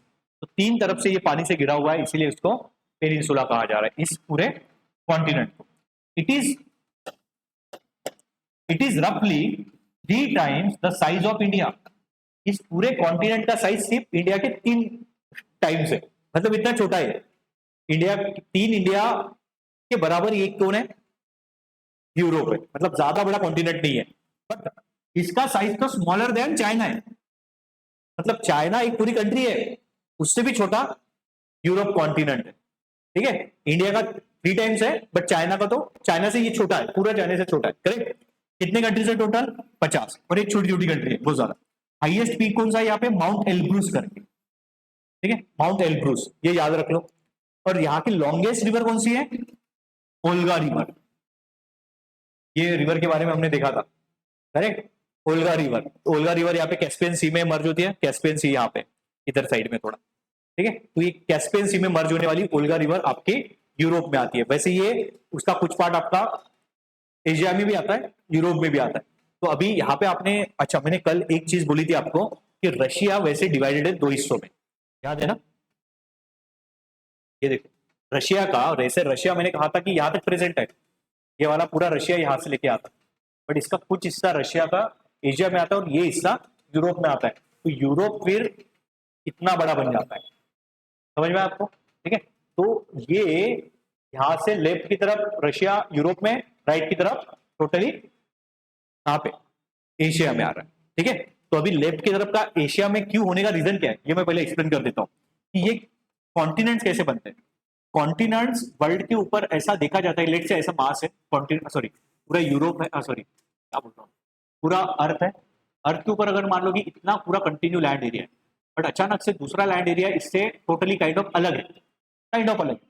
तो ये जो कंटिन्यूअस इतना जो लैंड एरिया है, इसको एक कॉन्टिनेंट बोला जाए। एक कॉन्टिनेंट मतलब एक लैंड एरिया जितना कंटिन्यूअस हो सकता है, मतलब जितना ज्यादा कंटिन्यूअस हो सकता है, और उसके बियॉन्ड अगर दूसरा जो लैंड एरिया उसके साथ कोई कनेक्शन नहीं है, तो वो खुद एक कॉन्टिनेंट बनेगा और दूसरा वाला दूसरा कॉन्टिनेंट बनेगा। इसीलिए हमने अगर देखा होगा तो आपको दिखेगा कि ये पूरा अफ्रीका बाकी लैंड एरिया से टोटल अलग है, दिख रहा है? Correct, that's why it become one continent. Same वैसे यहाँ पे देखो कि मेनली ये पूरा एक लैंड एरिया ऐसे ऐसे करके यहां तक है, correct? तो ये बना हमारा एक कॉन्टिनेंट नॉर्थ अमेरिका। सेम वैसे ये थोड़ा अलग पार्ट है, हाँ ये कनेक्टेड है बट नैरो टिप से कनेक्टेड है, बट मेजर तो लैंड एक कॉन्टिग्यूअस लैंड है। ये एक साउथ अमेरिका बना, ऑस्ट्रेलिया टोटल अलग है, ये बना। एशिया का देखो, एशिया का पूरा ही इस तरीके से, अभी देखो एशिया में आपके कई पे छोटे छोटे, अभी आप बोलोगे सर इसको क्यों नहीं कॉन्टिनेंट बना दिया, ये भी तो अलग अलग है। इसको हमने आइलैंड ग्रुप को ही एक साथ लिया है क्योंकि एक कल्चर मैच होता है, मतलब कॉन्टिनेंट बनाने के लिए लैंड का डिस्टिंग्विश होना, मतलब कि एक पर्टिकुलर खुद एक क्वांटिटी होना, एंटिटी होना, क्वांटिटी नहीं, एक एंटिटी होना जरूरी होता है, मतलब एक सेपरेट एंटिटी। जैसे ये सेपरेट है, ये सेपरेट है, ये सेपरेट है, ये सेपरेट है, यहाँ पे ये भी सेपरेट है, इनको भी तो बोल देना चाहिए था, बट इतने बड़े एरियाज नहीं कि इनको हम लोग डायरेक्ट कॉन्टिनेंट ही बोले, तो इनको हमने इंक्लूड कर दिया एशिया में। तो एशिया में ये इंक्लूड हो गया। तो आप बोलोगे सर ये यूरोप क्यों अलग हो गया, यूरोप क्यों अलग हो गया, ये भी तो पूरा ही तो कॉन्टिन्यूस एरिया है। ये यूरोप तो इसी में चाहिए था ना, इस सबको मिलके तो एशिया कहना था। दूसरा और एक क्राइटेरिया है, एक तो टोटली आइसोलेटेड हो सकता है, दूसरा क्या हो सकता है कि दूसरा ऐसे हो सकता है कि मेन बड़े एरिया में अगर कोई ऐसा लाइन है कि जो इस लैंड एरिया को इस लैंड एरिया से अलग कर रहा है, तो भी हम लोग उसको एक अलग कॉन्टिनेंट समझ सकते हैं। तो यूरोप एंड एशिया आपको एक कंटिन्यूस रीजन दिख रहा है लैंड एरिया का, बट ये अलग क्यों है? क्योंकि इससे बीच में एक बड़ा माउंटेन रेंज है जो वर्चुअली इन दोनों को सेपरेट कर देता है, and that mountain range is called Ural range. Ural mountain करके क्या, याद रखो सीबेन, उरल माउंटेन। ये उरल माउंटेन रेंज है जो एक्चुअली इस एशिया का ये वाला पार्ट और यूरोप का ये वाला पार्ट इसको एक्चुअली डिवाइड कर देता है। ठीक है, इसीलिए फिर हम लोग क्या, मतलब हम लोगों ने ये जो कुछ कंबाइंड लैंड मास था उसका एक छोटा लैंड मास, मतलब ये यूरोप बनाया हुआ है, तो एक सेपरेट क्या बन जाता है, कॉन्टिनेंट। इसके नीचे वाला क्या था, अंटार्कटिका, वो भी सेपरेट है टोटली, तो वो कॉन्टिनेंट हो। कौन सा वाला, ये वाला? हाँ, अभी देखो ये दिखने के लिए बहुत बड़ा दिखता है क्योंकि मैपिंग में ना क्या होता है ना, मैप जब बनते हैं ना ये बहुत बड़ा है, आपको तो ये ऑस्ट्रेलिया से भी बड़ा दिख रहा है, बराबर है। एक्चुअली ये साइज में इतना बड़ा है ही नहीं, ये साइज में सिर्फ इतना है। ठीक, आप बोलोगे इतना बड़ा क्यों दिखाया, गलत दिखा दिया। एक्चुअली मैपिंग जब ओपन होती है ना, मतलब हम लोग जब ओपन करते हैं, क्योंकि हमारा अर्थ तो क्या है, राउंड है, बट उसको हम लोगों को ऐसे स्क्वायर में दिखाना है ना, तो जो कुछ हायर लेवल के जो मतलब towards north pole and south pole वाली जो कंट्रीज होती है ना, वो एक्चुअली रिप्रेजेंट होती है बड़े साइज में कभी भी। इसीलिए रशिया जितना बड़ा दिखता है उतना बड़ा नहीं, मैप के ऊपर बहुत बड़ा दिखता हो, बट एक्चुअल में अगर देखेंगे तो वो साइज में कम है। जो यहाँ के जो होते हैं, मतलब इक्वेटर की तरफ के जो लैंड मासेस है, वो एक्चुअल में बड़े होते हैं। तो जितना बड़ा अफ्रीका दिख रहा है ना, और जितना बड़ा एशिया दिख रहा है, अभी एशिया आपको बहुत बड़ा दिख रहा है क्योंकि मैंने कहा कि रशिया बहुत बड़ा दिखाया गया है, क्योंकि वो कार्टोग्राफी, जो उसे कार्टोग्राफी कहते हैं, जो जिसमें मैप बनते हैं, तो कार्टोग्राफी में रिप्रेजेंटेशन वैसा होता है, बट एक्चुअल में उतना बड़ा नहीं है। तो इसका मतलब एशिया जितना दिख रहा है उतना बड़ा नहीं है, वो कम है। या फिर हम लोग कहेंगे कि अफ्रीका बहुत बड़ा है, जितना दिख रहा है उससे ज्यादा बड़ा है। कार्टून ऑस्ट्रेलिया भी सेम। तो ऑस्ट्रेलिया कहाँ इस पोल की तरफ है, मतलब इधर पोल है उधर पोल है, जितना पोल की तरफ जाओगे उतना बड़ा वो दिखता है, बट उतना बड़ा होता नहीं। ठीक है, ठीक है। तो मतलब इंडिया यहाँ पे दिख रहा है, इंडिया भी हमारा इक्वेटर के आसपास ही है, तो इंडिया जितना दिख रहा है वो एक्चुअल उतना बड़ा है। ठीक है, क्लियर। चाइना जितना बड़ा दिख रहा है वो एक्चुअल उतना बड़ा है, बट उसके बियॉन्ड जाओगे तो जैसे रशिया वगैरह, या फिर कनाडा, कनाडा कितना ह्यूज दिखता है, यहाँ पे यूएस है, ये पूरा यहाँ से लेकर ऐसे कनाडा है, लग रहा है कनाडा इतना बड़ा, बट ये छोटी छोटे प्लेसेस है, ये शायद इनका सबके मिलके एरिया इतना होगा। समझ में आ रहा है आपको? ये जो कोई इसका एसोसिएटेड एरिया है ना, एशिया के साथ भी ऐसे आइलैंड है, ये देखो ये नॉर्थ अमेरिका के साथ भी आइलैंड है, तो शायद ये जो आइलैंड दिख रहा है आपको, इन सबका एरिया इतना ही होगा। ठीक है, सिर्फ रिप्रेजेंटेशन के लिए बहुत बड़ा हो जाता है। तो ये दिखने के लिए ग्रीनलैंड इतना बड़ा दिख रहा है, बट ये साइज का है, मादागास्कर के साइज का। तो फिर ये आपको लग रहेगा कि ये तो पूरा कॉन्टिनेंट है, नहीं, ये इसमें आ जाता है फिर, क्योंकि छोटा है दिखने में, एक्चुअली कार्टोग्राफी में वो वैसे होता है। ठीक है, वो हमारा पार्ट नहीं है। हम लोग जब ये एक्चुअली हमारे 12th में इसका ये दिया गया है, मतलब कि एक बुक है पर्टिकुलर ज्योग्राफी का, बट हमारे सिलेबस में नहीं होता, तो हम लोग पढ़ते नहीं है। बट ये थोड़ा मैं बेसिक बता सकता हूँ इतना कि ये क्यों ऐसा मैपिंग होता है, क्योंकि हमारी अर्थ राउंडेड है, जब इसको 2D में खोलते हैं हम लोग, मतलब ऐसे स्क्वायर में, तब वो बड़े दिखते हैं, और टुवर्ड्स द पोल वाले जो रीजन होते हैं वो ज्यादा ही बड़े दिखाए जाते हैं। तो एक्चुअल जो बड़े रीजन होते हैं ना वो इक्वेटर वाले होते हैं। तो ये इंडिया हमारे इक्वेटर के पास है, अफ्रीका इक्वेटर के पास है, तो ये एक्चुअल में बड़े रीजन है। ठीक है, हाँ, तो उरल माउंटेन का समझ में आ गया आपको? तो इसीलिए हम लोग समझ रहे हैं कि ये जो यूरोप है, आ गया यूरोप,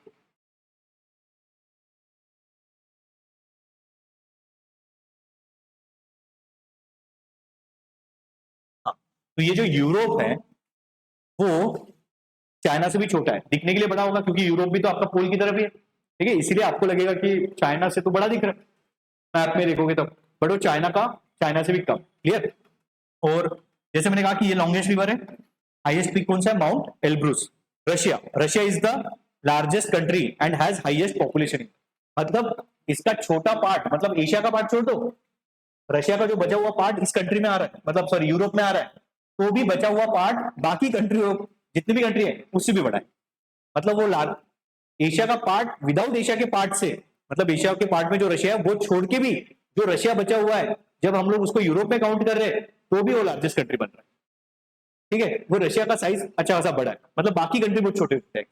ये मतलब ऐसे ही नागपुर डिस्ट्रिक्ट का साइज एक कंट्री। ठीक है, इतने बड़े नहीं है, इनका पॉपुलेशन भी नागपुर से डिस्ट्रिक्ट से बहुत कम है, छोटा छोटा है, इनका इकोनॉमी भी ज्यादा नहीं है। टीम यूरोपियन है, मतलब कि वो हम लोग ज्यादा डेवलप है वगैरह वगैरह, तो इसीलिए वो चलता है। ठीक है, नाउ इंपॉर्टेंट रिवर्स में क्या क्या आती है, जैसे हमने देखा कि सबसे बड़ी रिवर कौन सी थी? ओल्गा रिवर, जो सबसे लास्ट में यहाँ पे लिखा हुआ है, बट इट इज लार्जेस्ट। ठीक है, ये लार्जेस्ट रिवर है, ये याद रखना। ठीक है, उसके अलावा जो इंपॉर्टेंट रिवर है ये सबकी कहाँ पे मैं राइट कर रहा हूँ वो नाम याद रखना है। डेन्यूब रिवर याद रखो, देन नाइपर रिवर याद रखो, इसको नाइपर कहा जाता है। डेन्यूब, ओल्गा तो याद रखनी है, बट उसके अलावा डेन्यूब, नाइपर, डॉन, DDD। ठीक है, डेन्यूब, नाइपर और डॉन। अभी देखो ये डेन्यूब रिवर है, यहां से ऐसे आ रही है, इधर जा रही है। ये नाइपर है, यहां से आ रही है, इधर जा रही है। ठीक है, और एक रिवर थी यहाँ पे दिखाई नहीं गई है, बट मैं दिखा देता हूँ। ठीक है, ऐसे। ठीक है, तो नाइपर, डेन्यूब एंड डॉन।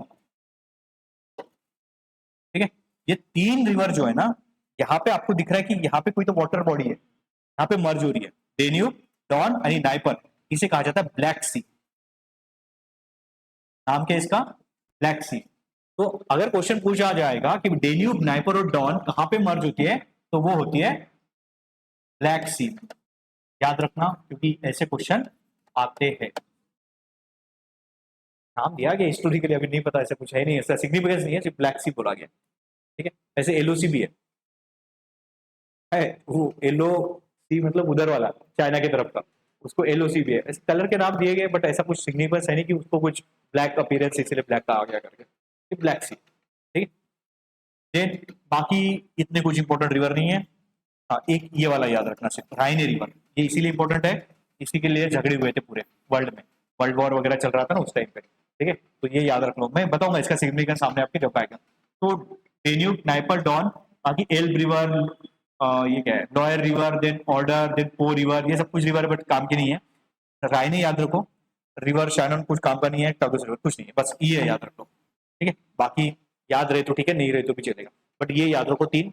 फिर उसके बाद राइन रिवर और ओल्गा रिवर, ठीक है, ये याद रखना जरूरी है।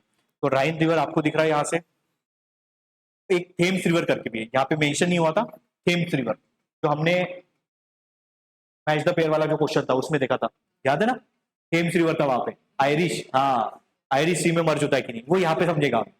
ठीक है, क्लियर, आयरिश सी में होगा कि नहीं, इसमें नहीं दिख रहा है, नेक्स्ट इसमें रहेगा। ठीक है, तो बेसिकली थेम्स इसलिए इंपॉर्टेंट है क्योंकि थेम्स के किनारे ही लंदन बसा। ठीक है, तो ये याद रखो। हाँ ठीक है, चलो, तो ये लार्जेस्ट रिवर होगी ओल्गा, डेन्यूब, नाइपर और डॉन ब्लैक सी में मर्ज होती है, और राइने रिवर इंपॉर्टेंट है। ठीक है, राइने रिवर का सिग्निफिकेंस ये है कि राइने रिवर के सराउंडिंग में जो जगह है वो वर्ल्ड का one of the richest resource rich region है। ठीक है, याद रहेगा, जिस तरीके से अभी मैंने बताया था कि हमारा मेजर मिनरल्स कहाँ पे मिलता है, स्टेट लाइक छत्तीसगढ़, झारखंड, उड़ीसा, ये तीन स्टेट है ना, ये बड़े फेमस है हमारे इंडिया में सबसे ज्यादा मिनरल्स के लिए, छत्तीसगढ़, झारखंड एंड उड़ीसा, करेक्ट। इनको रूअर ऑफ इंडिया कहा जाता है, रूअर, ये जो रीजन है ना जहां से राइने रिवर फ्लो कर रही है, उस रीजन का नाम है रूअर, रिवर का नाम तो राइने है, रूअर मतलब ये स्पेलिंग है उसका। तो ये रूअर रीजन, जब इंडस्ट्रियल रिवॉल्यूशन हुआ था सबसे पहले, इंडस्ट्रियल रिवॉल्यूशन मतलब क्या, मशीन्स वगैरह जब इन्वेंशन हुआ उसके बाद स्टीम इंजन वगैरह बने, तो उसके लिए चाहिए था energy resource, energy resource means what, coal, तो ये सबसे ज्यादा मिलता था इस रीजन, रूअर रीजन। तो ये फिर हिस्टोरिकली फेमस हो गया क्योंकि यहीं से फिर इंडस्ट्रियल रिवॉल्यूशन वगैरह स्टार्ट हुई थी यूरोप से, फिर ऐसे ही रीजन अदर एरिया में जो बने उनको भी नाम दिया जाता है। फिर जैसे इंडिया का जो रीजन है जहां पे फिर रिसोर्स रिच रीजन है उसका रूअर ऑफ द इंडिया कहा जाता है, ये रूअर वर्ल्ड का है, बट रूअर ऑफ इंडिया हमारे वो तीन स्टेट जो मैं कह रहा हूँ। माउंटेन रेंजेस में क्या इंपॉर्टेंट है, आल्प्स माउंटेन रेंज, ये बड़ी इंपॉर्टेंट है, याद रखना, आल्प्स माउंटेन रेंज, इसी आल्प्स माउंटेन रेंज में स्विट्जरलैंड आता है, जो देखते हैं ना स्विट्जरलैंड का सब कुछ कि स्विट्जरलैंड, तो ये आल्प्स माउंटेन रेंज है। ठीक है, याद रखो। फिर कॉकेशस माउंटेन रेंज, ये भी बड़ी इंपॉर्टेंट है, कॉकेशस माउंटेन रेंज, और ये गेटवे, इधर से एशिया स्टार्ट होता है, इधर से यूरोप स्टार्ट होता है, इधर से एशिया है और यूरोप, बेसिकली ये डिवाइड कर रहा है, जैसे मैंने कहा था ना उरल माउंटेन डिवाइड कर रहा है। हाँ, तो उरल माउंटेन में इधर में एशिया है मतलब, और इधर यूरोप हो गया, तो उसी तरीके से कॉकेशस भी इधर में एशिया है और इधर में यूरोप है, तो इन्होंने एक्चुअली बाउंड्री बनाई, और एक प्रकार से जो मेन हमारा लैंड था पूरा उसको एक सेपरेट एंटिटी बना दिया, इसीलिए हम लोग इसको फिर यूरोप कहते हैं, अलग कॉन्टिनेंट कहते हैं। देन उरल माउंटेन, ये जो मैंने बताया आपको, करेक्ट, जिसने एक्चुअली डिवाइड करा है एशिया और, करेक्ट। देन आर्डेनस है, पैरेनीज है, इतने ज्यादा इंपॉर्टेंट नहीं है, तीन याद रख लो, आल्प, कॉकेशस एंड, यहाँ पे कौन कौन से हैं, ये कॉकेशस, ये आल्प्स और ये उरल, ये तीन तो बड़े इंपॉर्टेंट है। ठीक है, बाकी पायरेनीज वगैरह है बट इतना ज्यादा इंपॉर्टेंट नहीं है, पायरेनीज मतलब यहाँ पे आता है। ठीक है, मतलब यहाँ पे ये पूरा एक कंट्री है स्पेन, ठीक है, तो स्पेन और इधर फ्रांस है, तो फ्रांस और स्पेन के बॉर्डर पे हो। देन कार्पेथियन, जोलन वगैरह ये कुछ काम के नहीं, इतने याद रखो पहले तीन, आल्प्स, कॉकेशस, उरल और पायरेनीज, पायरेनीज यहाँ पे। ठीक है, ये माउंटेन रेंजेस है यूरोप। उसके अलावा इंपॉर्टेंट पीक्स क्या क्या है, माउंट एल्ब्रूस, माउंट एल्ब्रूस के बारे में हमने क्या पढ़ा, हाईएस्ट पीक है यूरोप का। ठीक है, यूरोप का हाईएस्ट पीक है, ये याद कर लो। देन उसके अलावा बाकी कुछ काम के नहीं है, याद मत रखो, सिर्फ ये याद रखो, यहाँ पे माउंट इटना, यूरोप में और एक कंट्री है यहाँ पे, ये दिख रहा है क्या आपको, ये भी पेनिनसुला ही है, पानी के तीन साइड से गिरा हुआ है, तो ये है इटली, और इटली में यहाँ पे एक रीजन है, एक आइलैंड है, उस आइलैंड पे ये माउंट इटना बना हुआ है, वो island actually volcanic in formation है, पूरा आइलैंड ही वोल्केनो है, जो पानी के बाहर है फिलहाल, तो पानी के बाहर है बट पानी से चारों तरफ से गिरा है, पानी से चारों तरफ से अगर गिरा है कोई लैंड, तीनों तरफ से नहीं चारों तरफ से, तीनों तरफ से तो पेनिनसुला हो गया, चारों तरफ से अगर गिरा है उसे हम लोग आइलैंड कहते हैं, ऑब्वियस है ना कि पानी से गिरा है चारों तरफ से तो उसको आइलैंड कहते हैं। तो ये जो कुछ माउंट इतना हम लोग कह रहे हैं तो ये आइलैंड्स है जहां पे पूरा एक वोल्केनो है, तो ये माउंट इतना हम लोग बार बार पढ़ेंगे, सामने जाके भी पढ़ेंगे। ठीक है, बाकी कुछ याद मत रखो, कुछ काम के नहीं है, कुछ काम के नहीं है। ठीक है, मैंने सिर्फ लिस्ट दी है आपको, माउंट एल्ब्रूस याद रखना है क्योंकि हाईएस्ट पीक है, माउंट इतना याद रखना है क्योंकि ये आपका, क्लियर, आगे बढ़ते, अभी ये लास्ट देख लेते हैं। अभी देखो ये मैं एंड करते हैं हम लोग, फिर हम लोग आगे देखेंगे, मतलब कल देखेंगे बाकी। अभी कैसे ना कुछ कुछ ग्रुप ऐसे कंट्री के जिनको एक नाम दिया गया, जैसे कि मैंने एशिया के कंट्री के पॉइंट ऑफ व्यू से बताया कि ये साउथ एशियन कंट्री है, ये ईस्ट एशियन कंट्री है। तो यहाँ पे कुछ ऐसे कंट्रीज है जिनका हिस्टोरिकली ना कुछ एक कॉमन कल्चर हुआ करता था, मतलब बड़े यूरोप में भी इन 3-4 कंट्रियों का एक कॉमन कल्चर हुआ करता था, तो उनको एक नाम दिया गया, मतलब उनका कल्चर मैच करता था, उधर लोगों की रहन सहन सब मैच करते थे। तो अभी आप एक रीजन देखो, एक पहले तो मैं मैप में दिखा देता हूँ।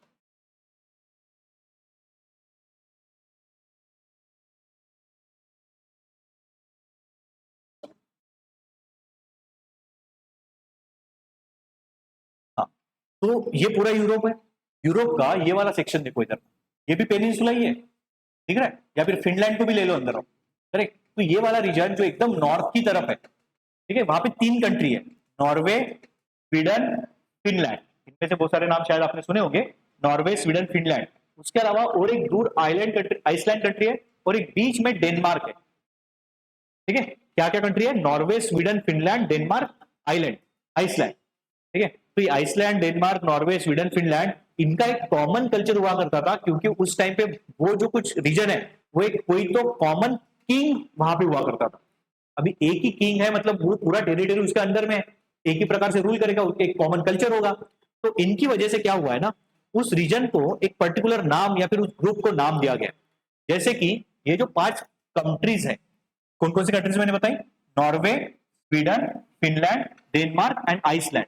इन 5 कंट्री के ग्रुप को कहा जाता है नॉर्डिक कंट्री, याद रहेगा। तो नॉर्डिक कंट्रीज के ग्रुप में कौन कौन आ रहा है? नॉर्वे, स्वीडन, फिनलैंड, डेनमार्क और आइसलैंड, ठीक है। उसके ही आगे 3 और एक, मतलब इनमें से ही 3 कंट्री, मतलब ये 2 छोड़ दो अभी, नहीं सॉरी, फिनलैंड छोड़ दो, बचा कौन है फिर अभी? नॉर्वे, स्वीडन एंड डेनमार्क, ये भी छोड़ दो, इसके साइड में फिनलैंड था, वो भी छोड़ दो। कौन बचा है? Norway, Sweden and Denmark. इन तीनों के ग्रुप को कहा जाता है स्कैंडिनेवियन कंट्री।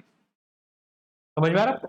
तो स्कैंडिनेवियन 3 कंट्रीज है, नॉर्डिक 5, ठीक है। तो नॉर्डिक के अंदर के जो 5 है उनमें से 2 नहीं है, आइसलैंड एंड फिनलैंड, ठीक है। और बचे हुए 3 जो है, मतलब कि नॉर्वे, स्वीडन एंड डेनमार्क, इनको स्कैंडिनेवियन कंट्रीज कहा जाता है, ठीक है। तो ये ग्रुप के सिर्फ नाम याद रखना है, कभी कभी क्वेश्चन पूछा जाता है कि स्कैंडिनेवियन कंट्रीज में कौन से कंट्रीज आ रहे हैं, नॉर्डिक कंट्रीज में कौन से आ रहे हैं, तो ये सब कुछ, ठीक है, क्लियर। तो यहां तक हम लोग रुक रहे हैं, बाकी हम लोग नेक्स्ट लेक्चर में। ऑनलाइन जिज्ञासा समझ में आया आपको? डाउट है आपको कुछ? आप ये पढ़ रहे हो ना, ये मैंने आपको दिया हुआ है, करेक्ट। आई गेस जिज्ञासा आपको ये नोट्स पहुंच पा रहे हैं आपकी तरफ, मतलब आपको मिल पा रहे हैं, मिले कि नहीं? अगर नहीं मिले होंगे तो व्हाट्सएप नंबर के ऊपर आपको सेंड किए जाएंगे। आप सिर्फ क्या करिए कि जो भी ऑफिशियल नंबर है हमारा, उसके ऊपर सिर्फ एक बार पिंग कर दीजिए कि आपको नोट्स चाहिए करके, ठीक है। जिज्ञासा आप सुन पा रहे हो ना मुझे? आप टाइप करके वहां पे बता भी सकते हो, क्लियर।